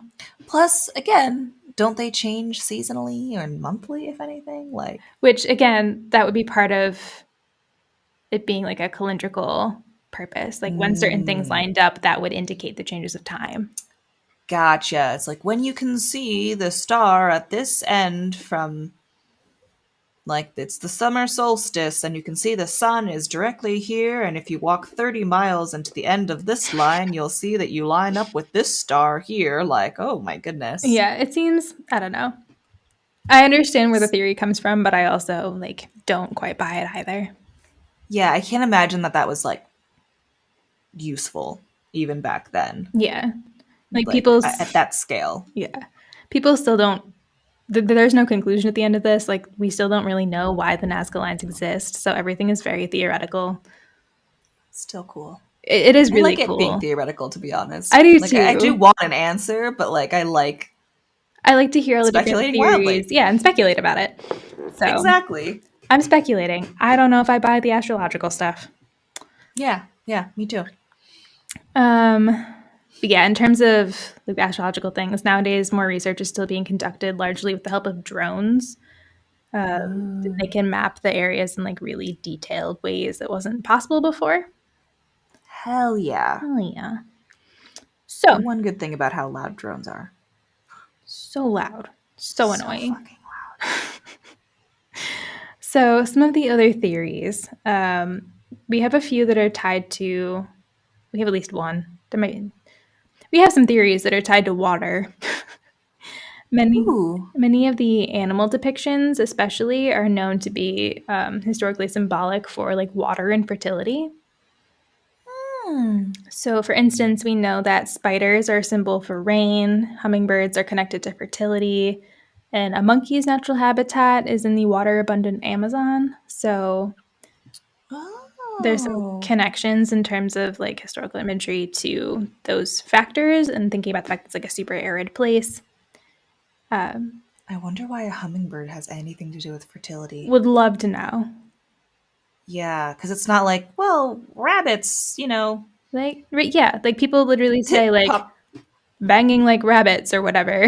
Yeah, like, to be fair, maybe they didn't have rabbits in that area, but like I've never heard of hummingbirds being so, you know, they don't copulate like rabbits as far as I know. They're just cute. Interesting. Although maybe there were just like a lot of hummingbirds. There are a shit ton more hummingbirds in like rainforesty areas. That's so true. Like they're all not the same species. They just have like so many more species of hummingbirds. I wouldn't like maybe back in the day there were like maybe they're like a pest. A hummingbird. That's a good point. Yeah, like 700 BC or no CE. Before we started destroying the rainforest, maybe there were a fuck ton more. Yeah. Like I don't know. 3,000 years ago or whatever, it might have been very different. To say. Yeah. Interesting. But going from there, some have said it could have been like an irrigation system of some sort, or even, which the irrigation system thing, nah. Why would you make a spider for an irrigation system? There was no system? Rain there. Exactly. Also that, yeah. I was going to say, if there's no rain and no water, like, how is that helping? Like, where, like, going from one arid spot to another arid spot doesn't seem to make any sense to me. Yeah. Where would you put that much effort into? Don't get me wrong, we do that these days because we've got the tools and I guess the fucking time to make shit in the middle of nowhere where it doesn't make any sense and just transport in the materials that we need. But back then, no. Yeah, it seems unlikely that they used it as an irrigation system. You simply wouldn't farm in the desert. It makes no sense. And it still doesn't. And yet... It still doesn't. It's just that we're able to and we think that's okay to... Yeah. Just because you can doesn't mean you should. Anyway. We have such strong opinions. I never realized until I started a podcast. Oh, I knew I had strong opinions. I was always like, no, I'm really easy. I go with the flow. It's kind of whatever. But like, we have me a platform and suddenly I have a lot to say. Yeah. Not that I couldn't be swayed. I think that's the difference. Like I like to debate and discuss in a respectful and logical way, but I do have starting opinions. Yeah. So I'm willing to hear you out if you want to talk to me about it. But I'm also very stubborn, so it's entirely possible that I won't. It might not go well, but you can try. Give it a shot. Why not? Not hurting anybody. Exactly. So yeah, probably not an irrigation system in my opinion, but it also could have been like a guide to find water. Ooh, that's interesting. That one I thought was very interesting. And my favorite water option is that it possibly was tracking underground water routes. Ooh. Yeah. Isn't there a way to like test that though? I don't know. Like even with the sonar system again, like which I mean I don't know about I don't know a lot about underground water routes, but I'm assuming it's possible, especially in a very dry area, that like maybe they're not there anymore. That's fair. Like, I feel like that could have rerouted and changed. Although, honestly, I feel like it's more difficult for it to change when it's underground. Like, what are the factors that would divert underground water? Yeah, which I definitely agree. I feel like it would be less likely for an underground water system to dry up than like an above ground water system. But I also wonder if maybe it wasn't like a Yeah. super strong underground water system and they actually used it all. Mm-hmm. Or like Mm-hmm. maybe whatever source it came from somehow dried up or got blocked off or someone else decided to track it and used all the water. I don't know. Yeah. Yeah. But yeah, and Interesting. I thought that was a very cool option. Oh, we should also do an episode on dowsing rods. Oh my god. Oh my god. I Yeah. love a Also, dowsing because rod. ghosts. Yes. Can I tell a quick anecdote about you? Oh, about me? Yes. Sure. Okay. One time we went on a ghost tour with our friends in San Francisco, and Meredith got to hold the dowsing rods, and they moved, and I was peeing my So pants. It cool. was so cool. It was so cool. Having a conversation with a ghost through dowsing rods was probably one of the highlights of my life. That was insanity. Even when I had my, skeptic boyfriend there and he was like, no, we're just really close to an electrical wire. And I'm like, sure, but why did they only move after I asked a question? And they all Yeah. seemed to make sense. Right? Like it wasn't like it was just going willy nilly. Yeah, it wasn't like the whole time. It was like only when I asked a question would they go like, do, do, do, It was so cool. so fucking cool. I want to do that again so fucking bad. Me And too. we'll go over that story maybe in more detail when we do an episode on dowsing rods because I feel like Yes. I just want to do that and I know it's so fucking interesting to me. Yes. So Yes. between finding water and talking to ghosts, both of those are something I'm very intrigued by. Like you And can't wanted get a answers better for. combination of topics, quite frankly. Quite frankly, yes. Science and ghosts, I love it. But I really do. I really do.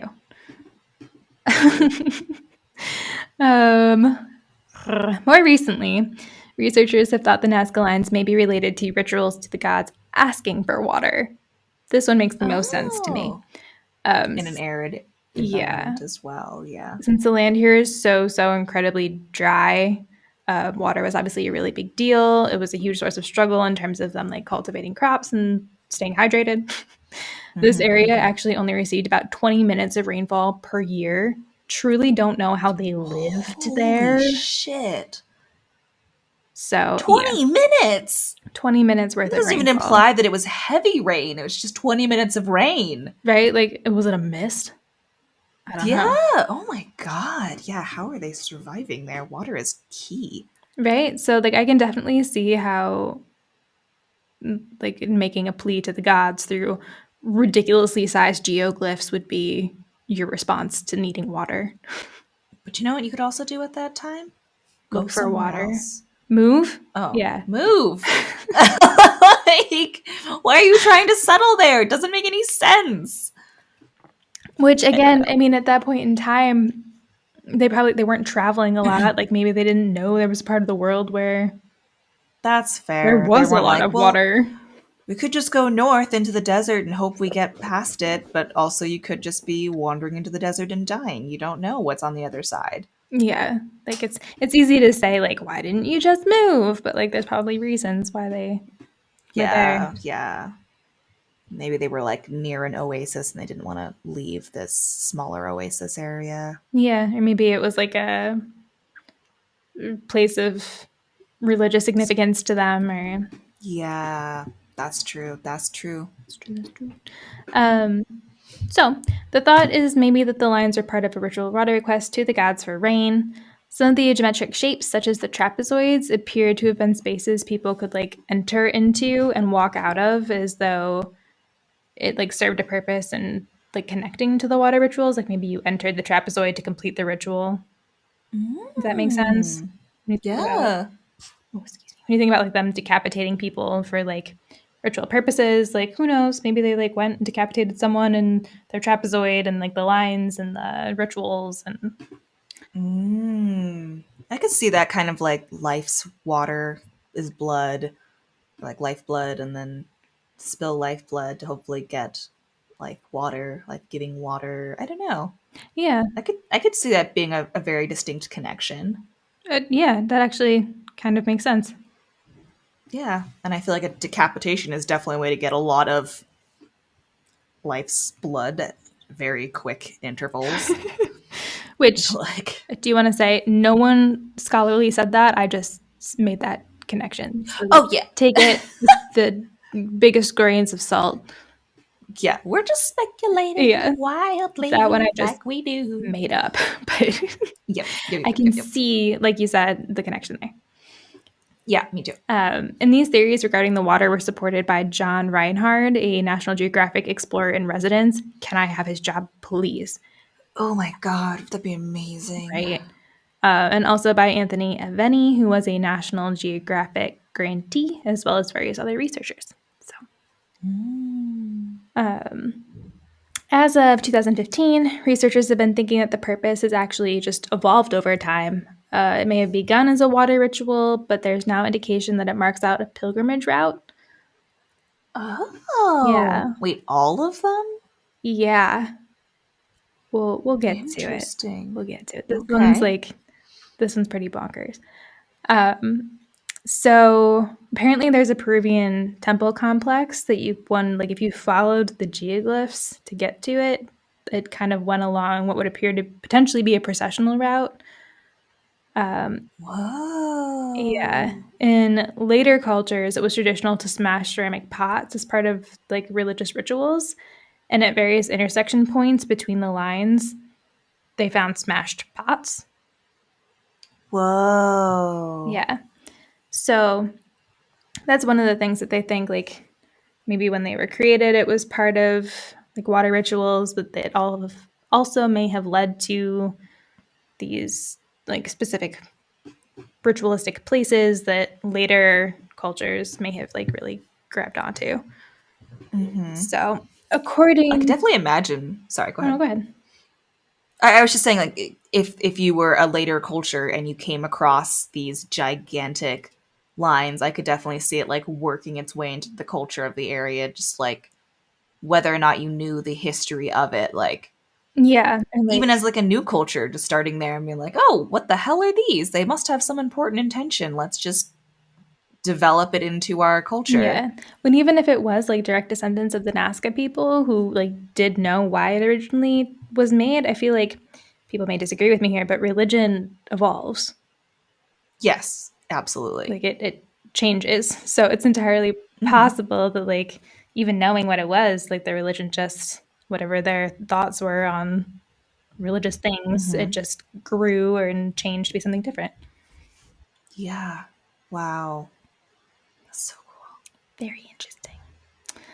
So, according to Masato Saki of Yamagata University in Japan, in an article from Live Science, the geoglyphs appeared to be clustered more closely in different areas, all of which are by routes that lead to this Peruvian temple complex, Kahuachi. I'm probably saying these wrong, I'm sorry. There may have also been, there have been many archaeological discoveries at this temple that lead researchers to believe that it was an important religious location for pilgrims to bring their offerings to the gods. They found multiple temples, pyramids, and a whole lot of severed heads in this area. So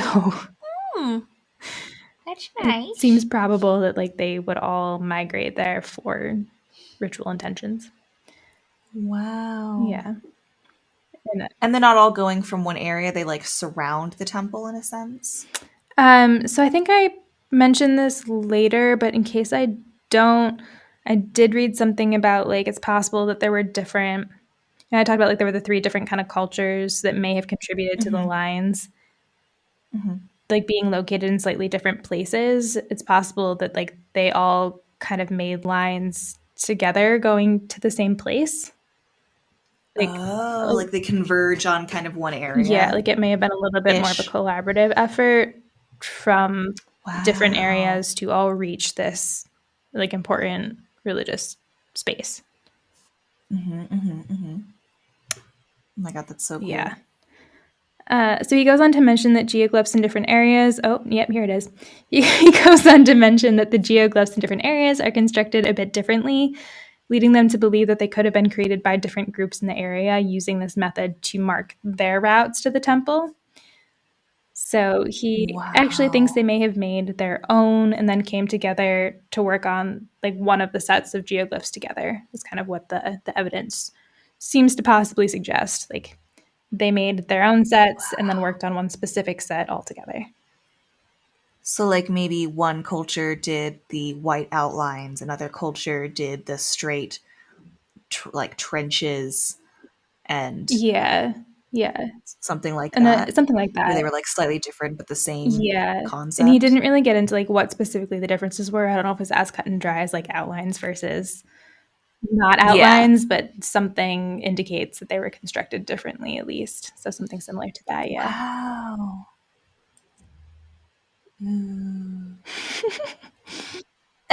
Ooh, ah. I'm sorry. I feel like my reactions are like minimal today because I'm so sleepy. No, it's fine. But also like this is so interesting, and I don't even have anything to add to like how fucking awesome it is. I also like keep needing to pause to like take a drink because my mouth is blah, blah, blah, and then you just have to like make noise in the background while I drink things. So feeling the beverage silence. Yeah, I'm running out of caffeine already, and it's had zero effect. So. Yikes. So another theory is that the Nazca lines are actually a labyrinth. So in another article from Live Science, researchers Ruggles and Saunders discussed their 150 days walking the ancient geoglyphs. Jeepers. Right? They had found some undiscovered lines, which is really cool. One of which was a single line that expanded in like a super confusing pattern with really sharp, disorienting turns to it. And it actually led to a little mound. And they don't really know what the purpose of said mound was for, but it was a little confusing and maze-like to get to it. So that was an interesting kind of variation on the idea of what they, love the labyrinth idea. That's so cool. Just wait for it. You're going to love this. So the lines were also like completely undamaged, as though it really wasn't used much. Which you would think with a labyrinth and it being confusing, it would definitely be damaged.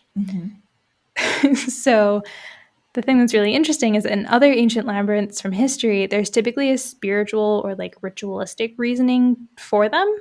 Ooh. It's possible that rather than something for humans to walk, it was actually a passage for gods or spirits, and that would explain why it was so like unused looking and undamaged, because people weren't walking on it. It was some sort of like port for. But then why would you want to confuse the gods with the labyrinth? Maybe to keep like so gods or spirits, maybe to keep like bad spirits out. Confuse bad spirits. They can only walk on limestone. Like this way, they will never get to us because they'll get confused and lose their way. That's a fucking cool idea. Keep like negative energy and spirits away through a labyrinth of ground. And it's not like they would be contained by walls anyways as spiritual energies. So right, like it's very interesting. It's a very interesting thought. The researchers do say that it's like 100% speculative. There's no evidence to back up that theory at all. I like the theory. I don't really care. Love the speculation. Yes. Okay, now here we go. Here is my favorite and most conspiracy theory-esque explanation for the Nazca lines. We will now be revisiting the concept of ancient aliens. Yes! I'm so into it. That's a weird noise. So obviously I watched the Ancient Aliens episode from the History Channel. Oh shit. Terrible show. hilarious, I hear. I really need to at least watch one episode. There's one particular person. I think there's like 100,000 memes of this guy. Very funny. He just looks loony. No offense. I get it. I'm pretty sure we look that way sometimes as well. Like, again, head on back to the Atlantis episode, and I think everyone thinks I'm fucking crazy. Like, just dove into it.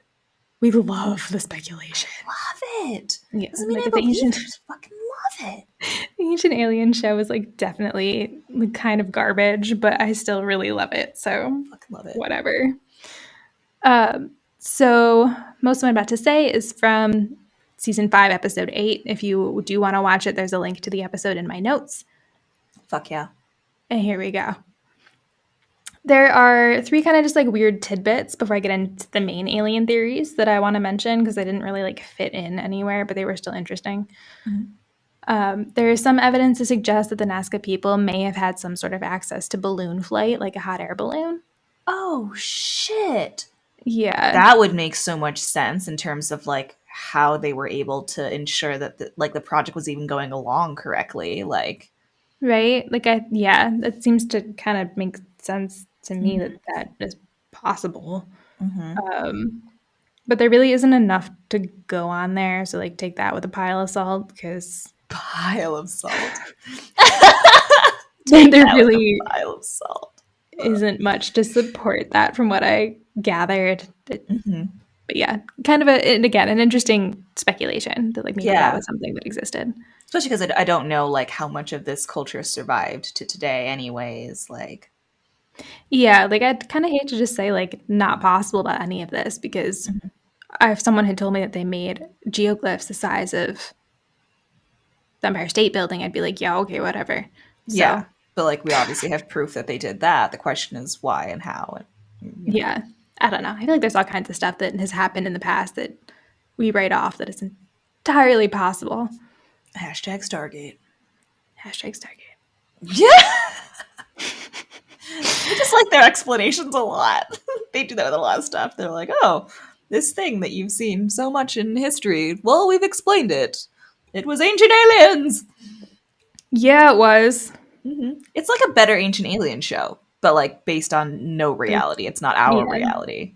Fiction, entirely fiction. Yeah. But about it. With a grain of truth, which I fucking love. It's so good. I think that's just like we love shows like that. Like Fringe as well. That show Fringe, you remember that? I don't think I watched that. Dude, you should also watch Fringe because it's the exact same thing. Every single episode is based off a kernel of truth that they expand on like massively. Like the concept, like again, every single episode, like they even just getting really off topic, but the point is every single one is based on some scientific or spiritual or just like weird concept, and then they expand on it and they're like, this is what would happen if we actually discovered teleportation and how it was used in this way, and if we actually discovered a way to preserve bodies cryogenically, here's what they would do if they were utilizing it, like weird stuff like that. So every single one based on a kernel of truth. I want to watch it so bad. You really fucking should. There's just a lot more drama in that one. A lot of my points of excitement there. Oh yeah. Cryogenics. Fucking love it. Cryogenics is such a weird one. I hope they come up with that before we die. Ooh. Right? Listen. But then honestly, like the kinds of people who'd be able to afford cryogenics are not necessarily the kinds of people you'd want to live into the next generation. That's true. I'd like it to be available to me. Yeah. Although, I don't know. Like, what do I really have to give that's worth my life being maintained into the next? Here's my thing. I would like to live forever. So I would like Really? Yes, I would like the cryogenic. Is that how you say it? Cryogenics? Cryogenics? Yeah. Cryogenics. So. I'd like the cryogenics to exist so that until they figure out how I can live forever, they can just freeze me. Solid. Then they can unfreeze me, make me not 90 anymore, and I can live forever. That's all I'm asking. I don't think it's too much. I don't think it's that much to ask. I'm just saying. That's so interesting. I feel like it's like the exact opposite for me. I'm like, what am I really giving in this life? Like, it's honestly not about what I'm giving because I'm a selfish asshole. It's about me seeing all of the places that I want to see. that is so true. Like, if I had more time and more money and more flexibility and freedom, like, what could I do? Like, right? I Like, would love to be eventually somebody. you could probably do something awesome. It might just take a while. That's true. Like, right now, I'm just incapable of doing awesome stuff. Yet, I tell myself, I feel like quarantine has really opened my eyes to, like, is it really about time or is it really about the fact that you're a lazy motherfucker? Like, Oh, quarantine has taught me anything. It's that I'm a lazy motherfucker, and it's not about yeah. time. It's about like motivation and like innovation Yeah. and like just like not necessarily being that person. Like, I have to go beyond what I thought what I was capable of and whether or not I actually care to do that. Yeah. Yeah. Like, I feel like I always, where I was employed, I was always like, oh, wouldn't it be nice to be an entrepreneur?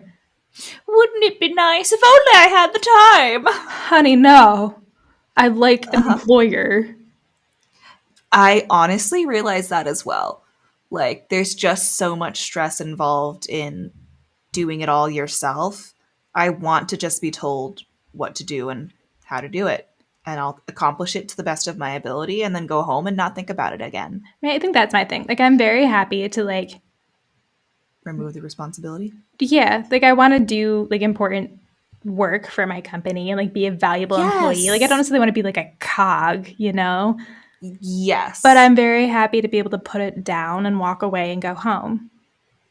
Yes. Like, I don't not want to be think about so it. important that I'm like, I don't want to be irrelevant, but I also don't want to be so necessary that I have to put all of my time and thought and effort into one thing, unless it's a really, really good thing, I suppose. But like, Yeah, that's the thing that I don't always get. People are like, oh, when you freelance, you make your hours and you do whatever you want. And then everyone's also like, you have to hustle so hard. Like, how are you so free and also hustling so hard? I don't understand.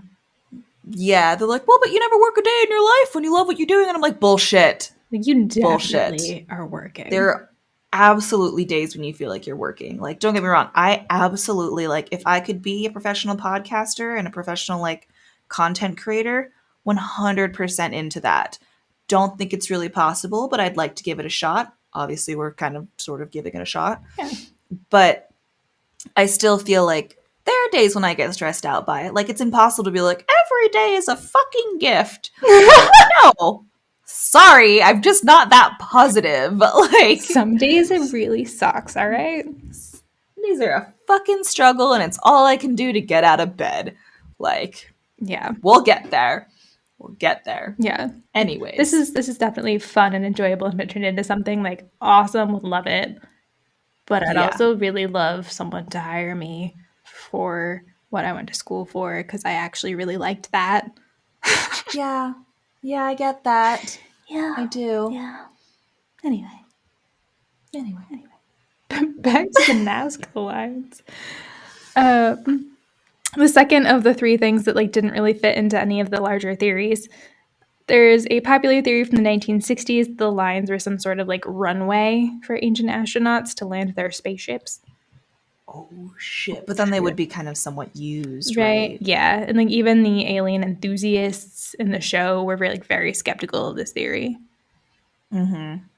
Certainly, the one that's spider shaped doesn't make any fucking sense as a runway. No, but there's some like really long lines, or like some of the triangle lines kind of do look like what you would imagine like a desert runway would look like. Oh no shit! So I kind of get why they think that, or like why that was a theory. But if the alien enthusiasts are snuffing at that one, I'll let it go.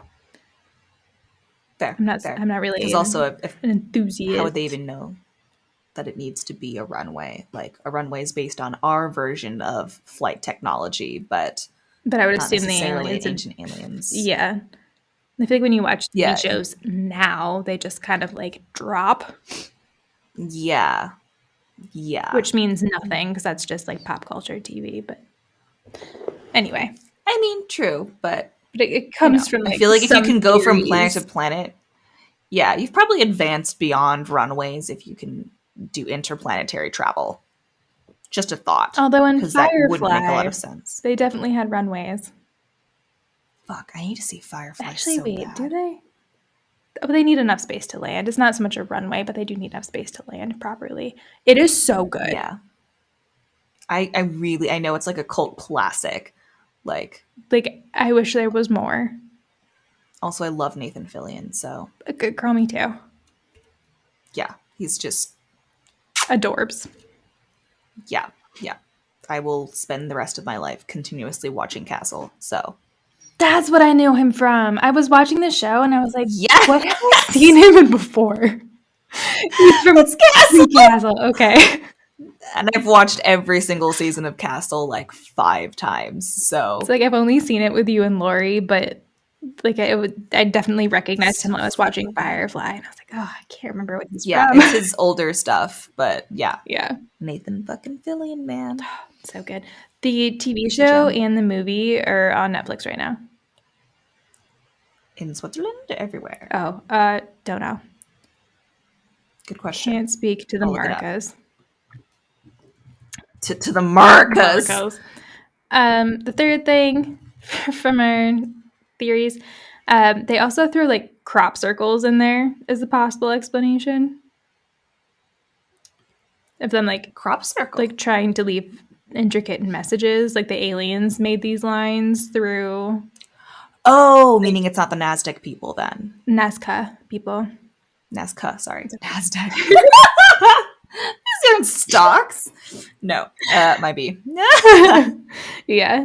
So because some sort of like message left by the aliens and like a crop circle-esque sort of thing. I'm not really gonna like get into. They do like a lot of information on that in the show. I'm not really gonna get into it. I feel like the dots are very connectable, and I also think it's absolute bullshit. So that one we're just gonna. We're gonna move on. The juicy stuff. Yeah, girl. So there are what appears to possibly be ancient mathematical diagrams. You know, I love a good, unexpectedly advanced ancient mathematical diagram. Yes. Fun fact, Carl Sagan is quoted as saying that if we were to receive some sort of communication from aliens, it would be mathematical, possibly through things like geometric glyphs and symbols. Oh, shit. Sucks, because I would never be able to understand it personally, but there was always going to be someone smarter than me who's just written an article about it, which is really how we figure this out whole anything. podcast works. Yeah. Yep. Yeah. Just reading stuff by people who are smarter than me. And then we tell you. Or try. Yeah. So they didn't get into like super detail on the mathematical diagrams, but that was one of the things that they said. One of the reasons for the alien theory is that the various types of geometric forms are so perfect, like the sharpness and consistency of the angles, in the way that it's like perfectly and evenly leveled off in the center. Like if they dug out the rock, it's really fucking level in there. Oh, like in the trough, it's mounds into a straight like it's base. It's level. Dang. Unnecessary but awesome. Right? Which means there was more to it than just making a line. Yeah, exactly. So then it's like, did the aliens like have some sort of technology that they shared? Did they make it? Oh my god. Like, how did this technology come into being that like such a huge scale, geometric, and like in some cases very mathematical looking diagram is so perfectly done? Like there are perfectly symmetrical triangles. Like it looks like a mirror image from side to side. Like it is perfect. Whoa. And on that scale. And like symmetry is so difficult to achieve. How is it so symmetrical? Yes. Ooh, I'm into it. I'm into it. And like some of the forms that are like more complex than the triangles are also perfectly symmetrical, you know? It's just, I don't know, bonkers. Oh my God. A bit more of the math. It's possible that the Nazca lines are the earliest examples of applied geometry, which they would have used in like charting constellations, for instance, which we talked about a little bit before. They say that the spider corresponds to the stars that make up Orion. Really? With like the tips? I don't see it. So I don't really know which stars. Maybe that's why I don't see it. But I'm not entirely sure how they think that corresponds. But they say that the spider corresponds to the stars that make up Orion, with the inclusion of the star Sirius. Ooh. So I'm going to talk briefly about Sirius.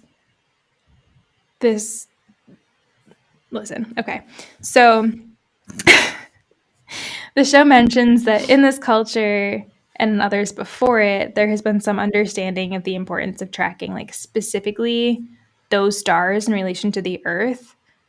So the Sirius and the Orion stars, and like the way that they said it was so like nonchalant, like, oh yes, everyone knows that like this is an important thing to track. And I was like, what are you talking about? So I didn't realize that. I just did like a quick search to try to like clear that up for myself.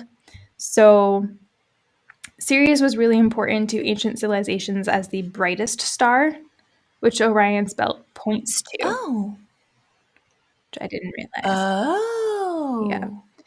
Okay, I didn't realize that either. I thought it was the North Star or something. Which I'm not sure if Sirius is the North Star or not. Fair. I didn't look that up.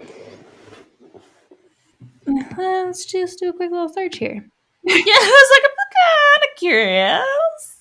Is Sirius the North Star?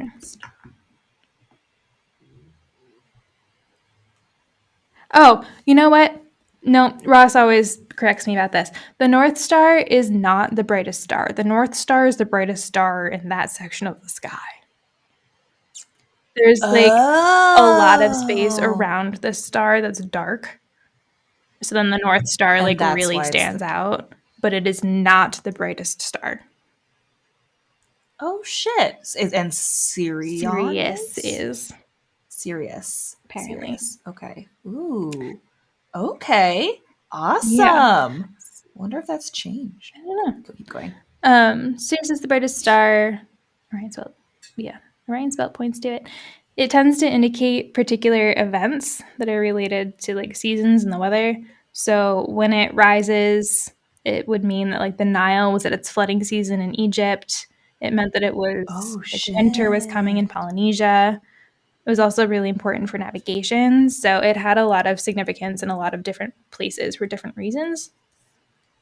Wow. I mean, makes sense if it's the easiest star to locate in the sky. Yeah. Yeah. You could definitely be easier to track that one when it comes to like the seasons and whatnot.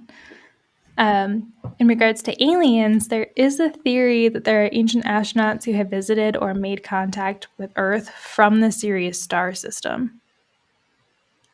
Oh, shit. Yeah. What star system is that? Doesn't matter. I was just curious. No. It's part of Andromeda. I don't know. Sirius star system? Well, that's confusing. Sirius star system is the solar system. What? That I mean, yes, it's in the solar system. No, but like it, I thought, is the solar system just our system? And then the systems outside of that are a different name? Because the solar system being our sun's system? I really don't quite know. I think that there's a potential episode here, I think, on like more about what Sirius is, because there's a lot about this. This was just like a quick clear up to be like, why did this man so nonchalantly say that people track Orion and Sirius? What are you talking about, sir? Yes.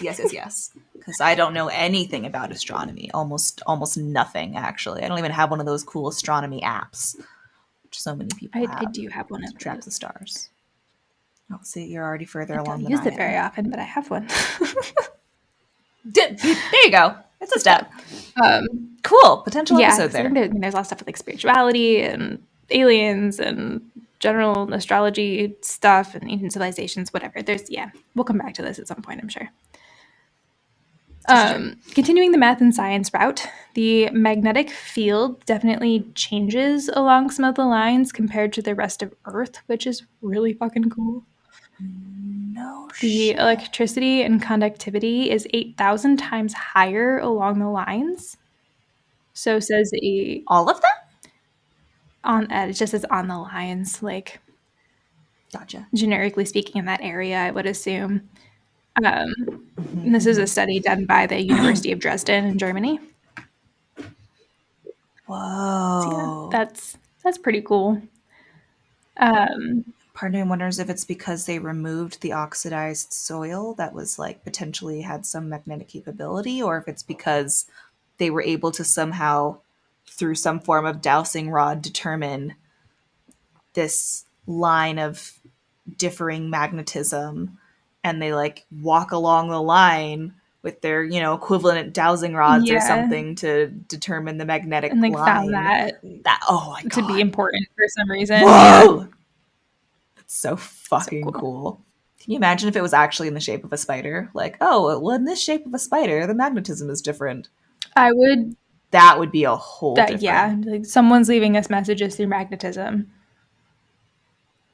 Whoa. Whoa! Like, that would just be insanity if there were like shapes made out of magnet. Yeah. Nope. And that became somebody 3,000 years ago's like lifelong project, was like just determining the different magnetic powers in the land around your home, and that's why they're all so similar in shape, because it was some guy who was just like, oh, I'm just going to dig trenches to out these strange magnetic pulses that we get from this area. Like, what a concept. That would also be a really good book. Yes. You're full of it would. Book ideas. Well, really, the world is full of great book ideas. I think that's what it is. That's true.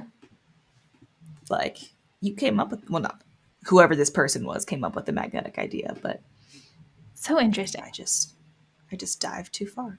Anyway. So these magnetic fields could possibly provide like an energy source that the aliens might have been interested in. Wow. Yeah. So that's why I think that like maybe they were like carving out the lines along these magnetic fields to like signal to the aliens that there was like energy sources here. I don't know. Oh my God. It was also a very nitrate-rich area. At the time, nitrate wasn't really useful to us, but it is interesting to note that now nitrate is used in various technologies that include space travel. Oh, shit. Seriously? Yeah. Well, according to Ancient Aliens, season 5, episode 8, or whatever episode I said. 8. Yes. Oh my God. Wait, that's so... Don't get me wrong. I feel like nitrate is a very vague terminology. There's a lot of nitrates out there, but it's also still like, to be in a patterned format is still really unique. Yeah. And the fact that like nitrate type items are now used in space travel is like yeah interesting. I can lean into that. I can definitely lean into that. Oh, I can lean into that. Oh yeah. So the theory is that the lines were created at these energy sources either to like help them identify where these places were, or to like entice them to come back. Oh, interesting. I like the concept that they came like thousands of years ago and have yet to return, and these messages are just out there waiting for the next time they can travel 17,000 light years away. Yeah.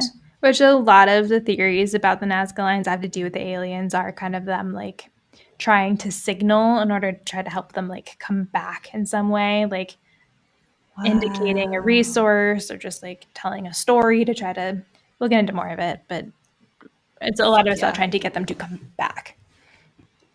Whoa. So we're going to throw a little history in here. The Nazca people are considered to be the ancestors of the Inca civilizations, which I think a lot of people are familiar with the Inca. Yeah. So that would have been I mean, vaguely. Yeah, you've heard of them. You haven't heard of the Nazca people, but you've heard of the Inca people. Mm-hmm. So it would have been around the 13th century that the Inca existed. So their creator and like teacher god was Viracocha. And according to the Inca people, the Nazca lines were a requirement from Viracocha way back when. Oh, like their gods told them to create them, you mean? Yeah, like he said that they had to create the Nazca lines for one reason or another. Whoa. Another option is that he created them himself as a god. He would have had like powers, you know. Yes, precision powers. Yeah. Of trough digging abilities. Or maybe just like blinked and the troughs appeared. Who knows? Hard to say what the god's powers can be. It's certainly faster than a guy with a fucking shovel. I'll say that for sure. Truly. It is a mystery where exactly like Viracocha came from in their religion. It's theorized that he may have actually been like a Sumerian man who somehow found himself in Peru. Oh. Yeah. Cool. Very interesting. Maybe through a floating balloon. It may be. Yeah, just floated his fucking way across the ocean somehow. Really long way. Yeah, totally. Yeah. The other option is that it's actually somehow connected to the Anunnaki. Fuck yes! Back to the Anunnaki. That was one of my favorite episodes. Me too. So going along this line of thinking, it's theorized that the geoglyphs were part of like their creation myth and stories about their gods. It may be a symbol to the god or gods or aliens above to show that they're like still adhering to the like teachings and rules that were set out by said deity type of beings. At least they were. Yeah. Doesn't sound like we are anymore because we don't know what they are. But at the time. Wow. I'm going to come back and be real fucking mad. Peeved. I hope not. Eek. Which that again goes back to the Anunnaki episode where I think we talked about like the theories that they're supposed to come back at a certain time to like see if we're behaving, which we're not. We definitely aren't. We're doing a lot of fucked up shit, I can tell you that. Yeah. So, you know.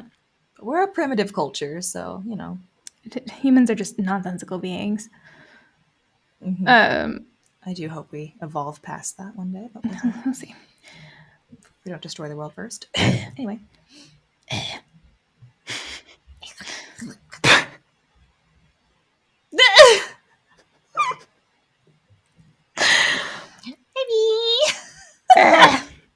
Okay. Another theory stems from a particular glyph called El Astronato. So this takes us to Switzerland, 1968. We have Erich von Daniken wrote Chariots of the Gods, ? I believe it's Chariots of the Gods. Not me, ? like it's in the title. Irrelevant, sorry. In this book, he proposed that the Nazca lines are a result of the Nazca people witnessing extraterrestrial beings using advanced mathematics and technologies.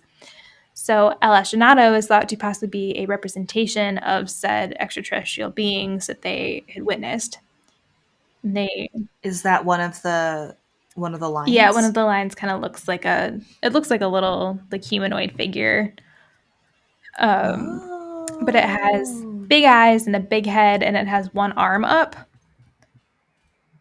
So okay. Weird. Yeah. So like one of the theories is that he's like pointing up, like telling a story that like the aliens were here, or like maybe he's waving and like one hand's pointing towards Earth. So it's like, is he pointing like to the aliens and to Earth as like part of the story of them coming down, or is it? He's so funny. You know, he's so cute. Or is he just like waving like, hi? So I love it. It's super cute. So that was another like theory and connection for aliens and the lines. Yeah, that is interesting because it is very humanoid, but also Very like not. what it's wearing looks very, I don't know, astronomical. Yeah.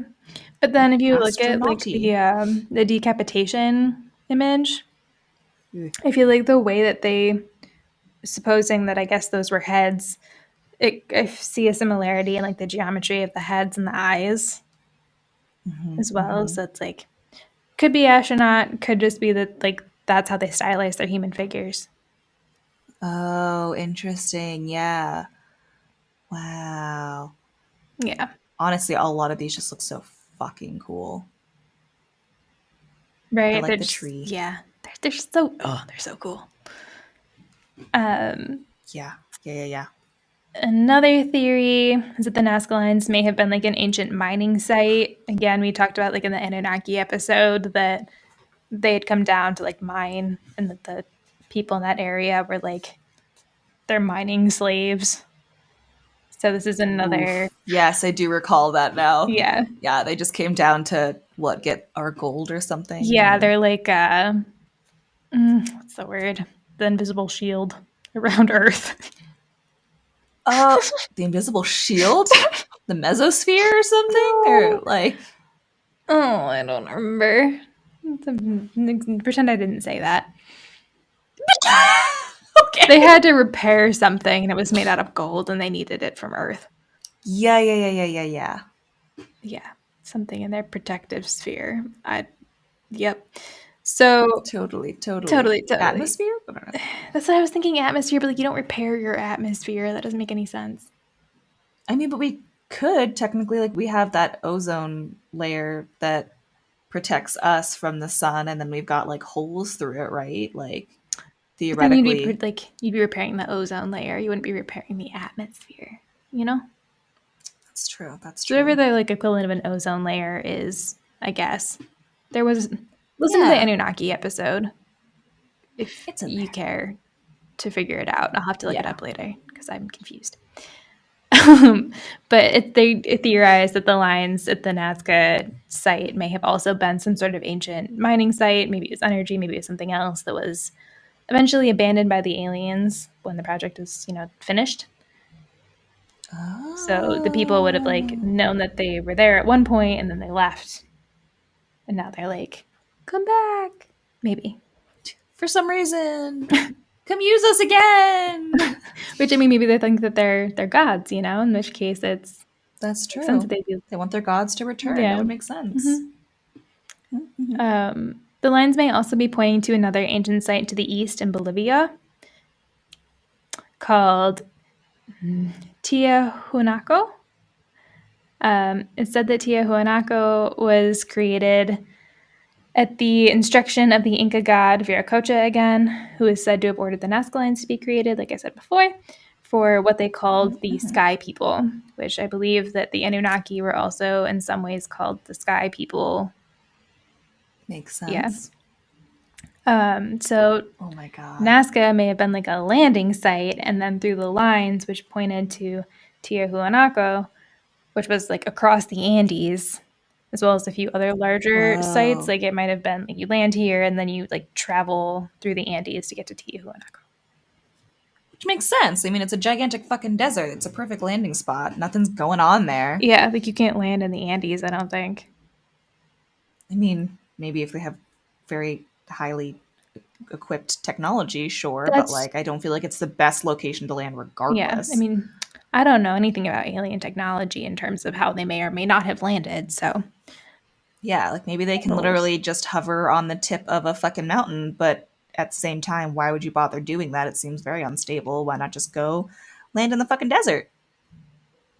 Plenty of open space. No rain, no water. Wide open spaces. Wide open. So, in these sites and along these paths, they have found elongated skulls. Again, like what we talked about in the Anunnaki episode. Yes. Which in this episode, they specifically said had like 25% more brain capacity than like the normal human skull. Damn. Yeah. So one explanation goes back to what we talked about with like the Anunnaki and like human alien crossbreeding and making that like I forget what the sub culture like subspecies. Yeah. But yeah, it goes back to that. It's also possible that this was something that they did like with their babies to like aesthetically alter the skull forms, sort of like in like older cultures. I don't know if this is specifically China, if this was something that they did in a lot of like other cultures in Foot Asia binding? as well. But yeah, similar to foot binding, doing like a head binding to elongate the skulls. Some say like Interesting. Or like the neck rings that like lengthen your yeah, neck. exactly. Like it could have been something like that. Which, if that's true, they might have done it to like mimic and honor their sky gods. Holy shit, that is insane. Yeah, I think that's crazy. That is That's so wild. crazy. Oh my god, I love that theory. Right, and like that never 'Cause, really occurred to me, and I feel like that actually makes a lot of sense. It makes a lot of sense. I mean, honestly, because like fetal skulls are so malleable. Like hell, if you leave your baby in your crib too long, you get a fucking flat spot on your head to Yeah, like it intentionally would be kind of easy to like sculpt the skull to start forming in a certain direction. And there wouldn't really be any particular reason to do that unless there was something to mimic, as far as I understand. Again, based on no fucking information. Yeah, But like it seems unlikely that they'd just be like, "This is beautiful." Like, where did you get that idea from? You know, like that had to also come want from to do a somewhere. whole fucking episode on interesting body modifications like foot binding and neck lengthening That'd and, be cool. skull elongating, if that's really a thing. Like, That'd be very holy interesting. shit. We can get a lot of good episode ideas out of this. Seriously! I feel like we do this literally every time, too. I know. Like, Always something. just my list is so much longer than we have episodes yet. So That's good. yeah, but that would be really fucking cool if I can do it in a way that's like sensitive, because obviously like it seems weird to me because I don't do these things, but like Yeah, like approaching it is not like, can you believe these countries do that? But just like, this is interesting, like body yeah. modifications, and these are the reasons why they did it. Yeah. I mean, even ear piercing, like it's become standardized, but like we started that for some reason, like the adornment of your body by permanently destroying parts of your Yeah. I mean, we both have nose rings. yeah. Why? Yeah, exactly. Because we like them, but like there was a reason initially why people were doing that, probably. Yeah. I mean, maybe it was just for adornment always, but like Tattoos. it started somewhere. Like tattoos are Fucking that's tattoos. body modification. Absolutely. Very interesting. Yes. Yes. So another interesting bit of information. Archaeologists say that the Nazca people and those at Tiahuanaco abruptly abandoned these sites at about the same time. Really? So they just sort of like disappeared, from what I understand. So there was an earthquake around this time, which also caused a flood from one of the lakes. So it's possible that it had to do with like the earthquake and the flooding. It's possible that the aliens just like beamed them up. Who knows? Ooh, I like that. They came back and just took everybody with them this time. Thank you for your service. Wait, Let's you go. mean the use of these places was like abruptly abandoned, or like the entire cultures abruptly disappeared? It kind of sounded like they left these sites and we don't know where they went. Interesting. We don't really know the fate of the Nazca people. Like we think that they were the predecessors of the Inca, but like the predecessors, not. Or wait, they came after before. the Inca, right? Before the Inca. Wait, is predecessor the wrong word? Ancestors. I don't know. Depends on which Maybe direction the you're going. ancestors of the Inca people. Yeah, of the Inca people. I mean, it could even have been as something as simple as like it was a temporary religion that was torn down and then abandoned because, the belief was changed, counter to the new religion. Yeah. I mean, that happened in Egypt, for example, when we were talking about it in Abydos. Which some of these sites do exist. Like, they didn't just tear down the structures. They definitely are, like, heavily damaged at this point, but you can still see these sites, it seems like. Mm-hmm. But it appears that they were, like, very swiftly abandoned by the people. Where they went, I don't know. Interesting. Oh my god, I love this idea so much. It also is very Stargate. Like that happens in a lot of episodes where they like go to some area and there's this whole culture and religion based on these gods, and then they come and they're like, these gods are just people like you and me. They're abusing you, they're enslaving you, la la la. And then they like have an abrupt like break of religious faith and then abandon their culture that they've had for thousands of years or something. Like it's very intense to be episodic, but also like such a cool fucking concept. Like maybe the aliens came back and they were like, fuck this, never mind, we don't like them anymore. Or someone decided the sun god Ra was the one god. So yeah, who knows? From now kind of on, at the whim of the rulers for the most part. Also true. But that's always the way the religion has been, I suppose. Yes. At the whim of those in charge. So one guy also said that like maybe the reason these places were abandoned was because there was some sort of like cosmic war that destroyed some of the structures and made the site useless. Cosmic war. I feel like we would see more signs of that. Yeah, that one feels real extra far out. And he didn't really like elaborate on why he thinks that, so I'm just gonna move past that. I like the idea, but yeah, again, I feel like you'd see more signs of the scarring on the earth if there was indeed a cosmic war that did more than just make people. I think there would have been some sort of indication or record or even through the people's like like drawings. Somebody would have drawn something about that. Mm-hmm. Exactly. Yeah. That one does seem a little far-fetched. But hey, maybe there is evidence. We just haven't found it yet. And if there was, he was not forthcoming with it in the episode. But who knows? The other problem when you've, got a lifelong research paper that you don't want to release until you've got the exclusive rights to it. And yeah, or who knows? Maybe Ancient Aliens was like, we can't release this to the public. It's too much. Too much. They won't understand. It'll cause chaos and panic among the populace. Totally. Yeah. Totally. But we are now going to briefly exit Peru. Oh. To talk about some similar type of Earth-like features that exist in other places in the world. Ooh. So there is a funky, like, coiling serpent mound that was created by the Native Americans, again, over 1,000 years ago in Ohio. I have heard of this. I had not heard of this, and it's pretty wild. This one's also, like, best seen from the sky, which is also interesting that it's at the same kind of scale where, like, really an aerial view is the best view.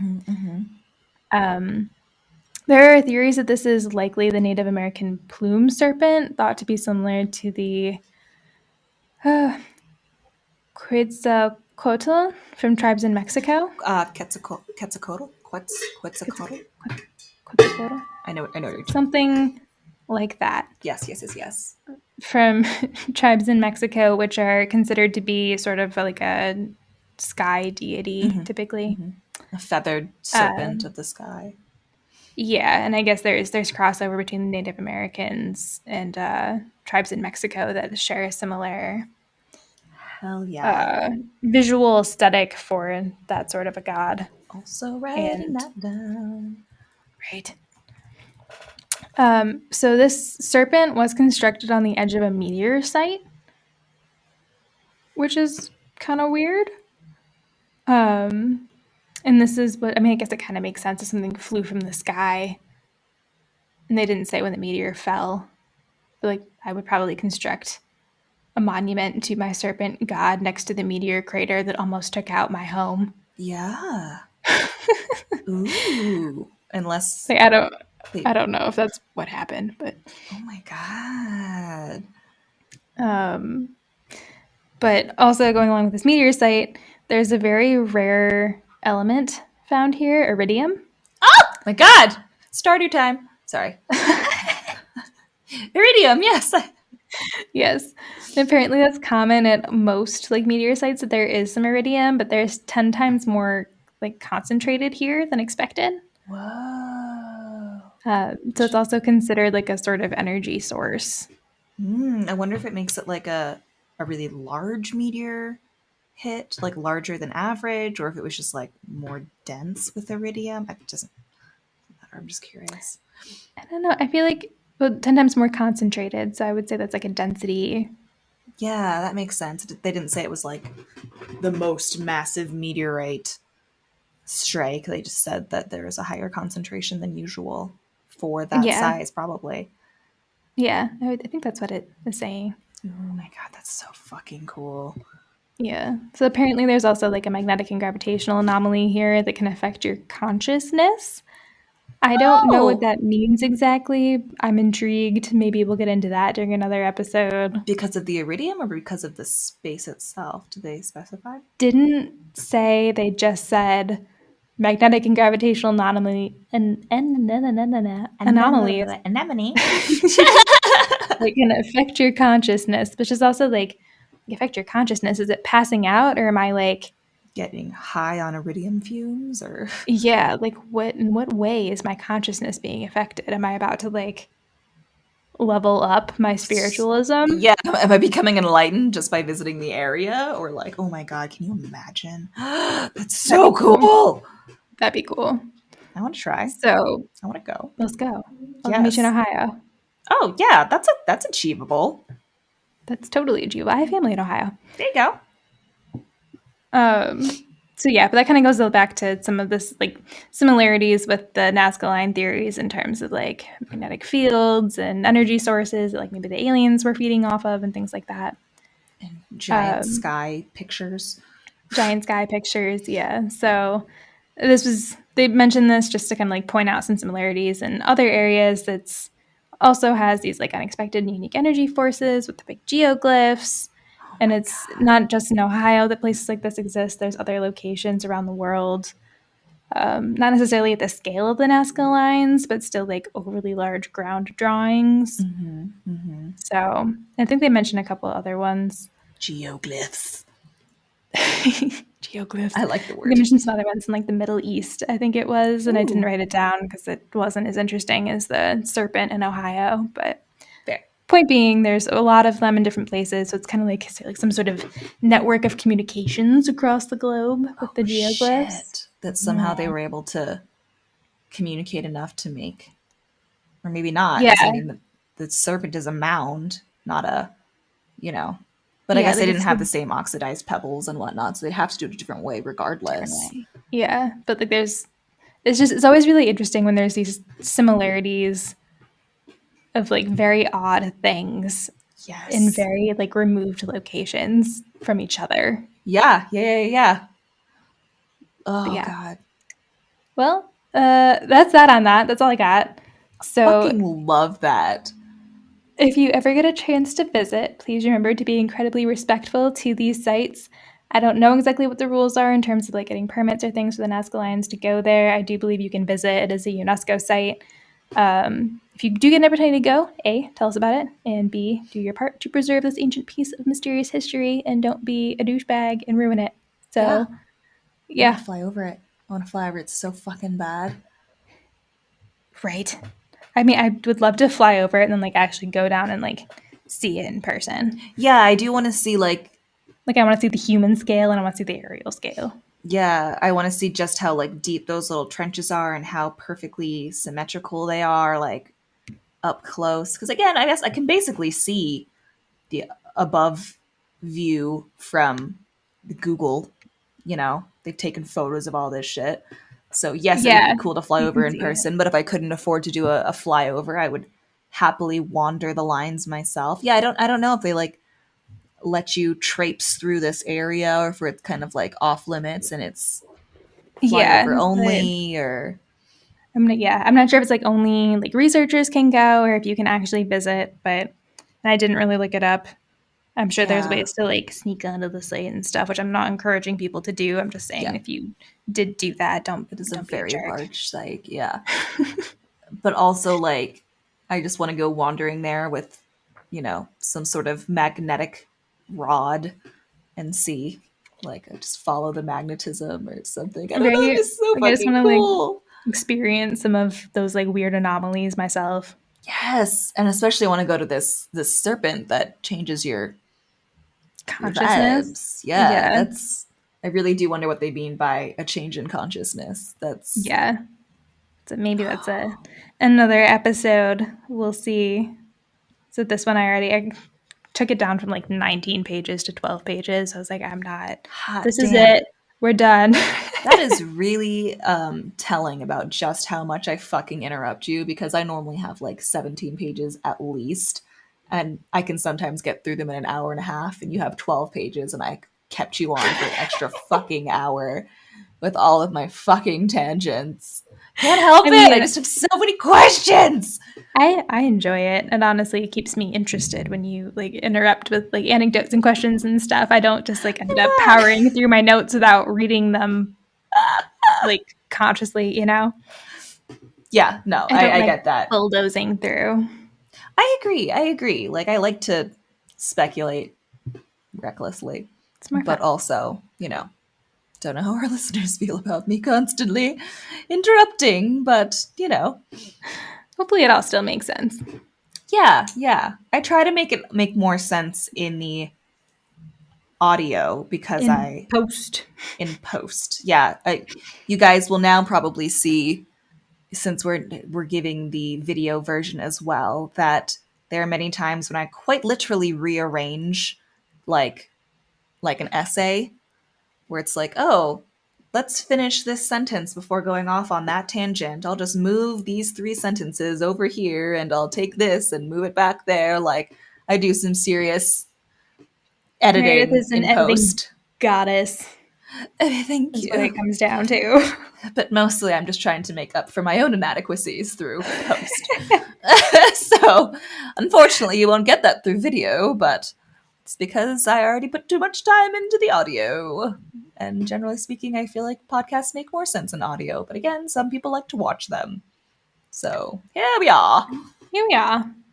Well, that was fucking spectacular. Thank you for just intriguing the shit out of me for a few hours. I am so glad you enjoyed it. I was hoping that it was still going to make sense when I went back to look at it a week later. Oh, absolutely did. Sweet. Absolutely did. And even looking up some of the pictures, like, I've seen some of these before and didn't know what they were. Yeah. And I love getting more information about it and the extra theories. Like, I love theories. Love a good theory. And honestly, like, the number of times when I dive into some conspiracy theory or some weird, thought, and then there's just like so many arguments of skepticism that it like kind of destroys the fun of it, where it's like, oh, well, it's already been determined. Like, I had wanted to do one on the Dyatlov Pass because that's a pretty common one that a lot of people talk about, but I guess they've made some recent discovery that you can still go through all the conspiracy theories, but they've got a pretty solid theoretical answer for it now that, like, it's just not as fun. Like, I might still do it. But yeah, like, I guess they've done some further research and they might have an answer. And don't get me wrong, I want answers, but like, doesn't make for as interesting of an episode in my opinion. If it's a might have an answer, it's still a theory. That's true. I mean, they don't have a guaranteed answer. No one else was there, so it's not like, but they could make some pretty good like assumptions based on the way snow falls now, I guess. So. Oh, cool. Oh, have you not heard about? I might do an episode if you actually haven't heard about this, but is it the one where they like maybe 8 people? Yeah.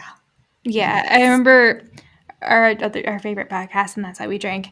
I believe they did an episode in the last year. Every single podcast I've listened to that has paranormal stuff has done an episode on Dyatlov Pass. Yeah. So I think I've only heard their episode, I think, but it's a more recent update than any of the episodes I've heard.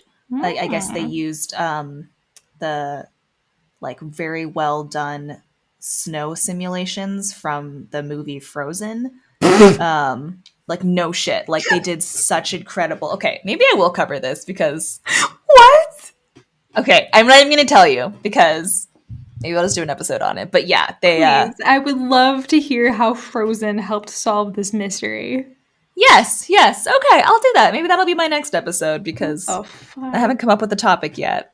Not that I don't have, 45 new fucking topics from this episode. So, the way it goes. Every time we do an episode, we get 7 more. Which is good because sometimes it's really hard to just like pull stuff out of your ass. Oh yeah. Not that I don't love just reading spontaneous articles on like Live Science or something like that, but sometimes you don't get a lot of information past that. Yeah, there's so many ones where like just a few paragraphs and like that's all the information there is. Yeah. It's like, oh, that's as far as we got. See you in 7 years. If you want the further exclusive rights to this story that is done by, blah blah blah. Yeah. Also, because I can't afford to keep buying lots and lots of scholarly articles. Like, I feel like that if we ever... Oh, so I guess I'll mention this here. If we were to ever get donations, which is available through our website now, if you guys feel like supporting us, one of the first things I would want to get with any extra money would be like subscription to some sort of scholarly website that we can see and read PDFs more than just the abstract that's like, here's everything you'd want to know about this topic. Now pay $45 to read the PDF. I don't have that kind of money, bruh. Yeah. And again, as a free podcast, paying for all of the materials just to create the podcast, then each episode costing something like $45 for a free episode would be a little much. Yeah, listen, we're two unemployed gals and we're not paying $50 for articles to tell you guys stuff when there's other free things on the internet, but it would be really nice to have scholarly citations. And it would be more, if you so choose, to help us out. In depth, in my opinion, because again, we can find lots of articles about someone else who read that article, but we can only hear what they've said about it. So, I prefer to go to the original source, but I can't normally afford to. I bought a few books to read for this podcast, but can't do it every episode. So good for you. I refuse. I mean, it's mostly books that like I truly wanted to read on my own, but I think it's even harder to like read just an abstract of a scholarly paper and then be like, oh yeah, this is worth $18 to discover whether or not this is relevant to the topic that I wanted to cover. Yeah. Like, you might get halfway through and be like, this isn't something I really want to talk about, but I just spent $18 figuring that out. Yeah, like sometimes the abstracts are really unclear and it's like, I'm not going to pay for this to find out that this is not my topic. Exactly. Like the classic, article catfish. Like the James Bond episode where they're like, oh yeah, it's totally related to James Bond. But then you read the whole fucking PDF and you're like, no, it's not. But the only time you mentioned him was in the goddamn abstract. You can't just be throwing that around. Exactly. So anyways, if you guys do feel like supporting us, everything helps. Anything helps. You can donate via our website. Keep It Curious Podcast. Nope, keepitcurious.wixsite.com/podcast. I think it's also on our Anchor. Yes, it's also on our Anchor website. Check out either of those, whatever suits your fancy. Yeah. I guess we should do the real outro. I just kind of threw that in spontaneously. So if you'd like more of this, follow us on Spotify, iTunes, or wherever you're listening to hear more. Our Instagram is Keep It Curious Podcast. We're also on Twitter, or check our website at keepitcurious.wixsite.com/podcast. Wixsite is WIXSITE. If you have story suggestions, reach out to us via the website or email at keepitcuriouspodcast@gmail.com or slide on into our DMs. Again, we'd love to know what you guys want to hear. Obviously, we've got hundreds of ideas and we come up with brand new ones every time. But if you ever are listening to a podcast and you're like, oh yeah, that little tangent you went off on, I'd also really like to know about that.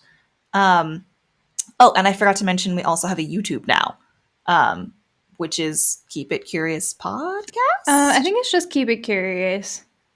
Keep It Curious at YouTube. on the YouTubes. I think if you search just like Keep It Curious, it should pop up. Our branding photo is the same everywhere, so hopefully that helps. Yeah. Yep. Also, I haven't done it yet, but I should link that into our website. So I'll put a little social media icon for YouTube somewhere on the website. Hell yeah. This is like a month out, so we've got time to accomplish that. We'll get that in there. And if you like what you hear, please do leave us a review. It helps out a lot. Do so on Apple Podcast if you would. We've also set up the listener support, like Meredith was saying. So if you are interested in supporting the podcast, you can find that on our Anchor or on our website, and we'll link it on YouTube somewhere too. So lots of places to find that if you would like to help us out. Oh, and I didn't mention, we had a little promo featured on Mirths and Monsters. Yeah, that was so wonderful. Yeah, so I think he's going to send us a promo at some point, and we're going to share that with you guys. But his show is really great. If you want to hear a promo too, go check that out. So that is it. Also, his voice is so soothing. It is so soothing. Oh my god, listen to his episode on dragons. It feels very How to Train Your Dragon in the best fucking way. So good. Which is one of my favorite fucking movies. So all of them. Yeah. So yeah, that's it. Keep it curious. We will catch you all in 2 weeks. Bye. Bye-bye now. Every time you're like, how do I say goodbye? I'm so bad. And I'm bad at byes in real life too. Whatever. Yeah. We'll just turn off the camera. That's it. Black out. No goodbye. Just done.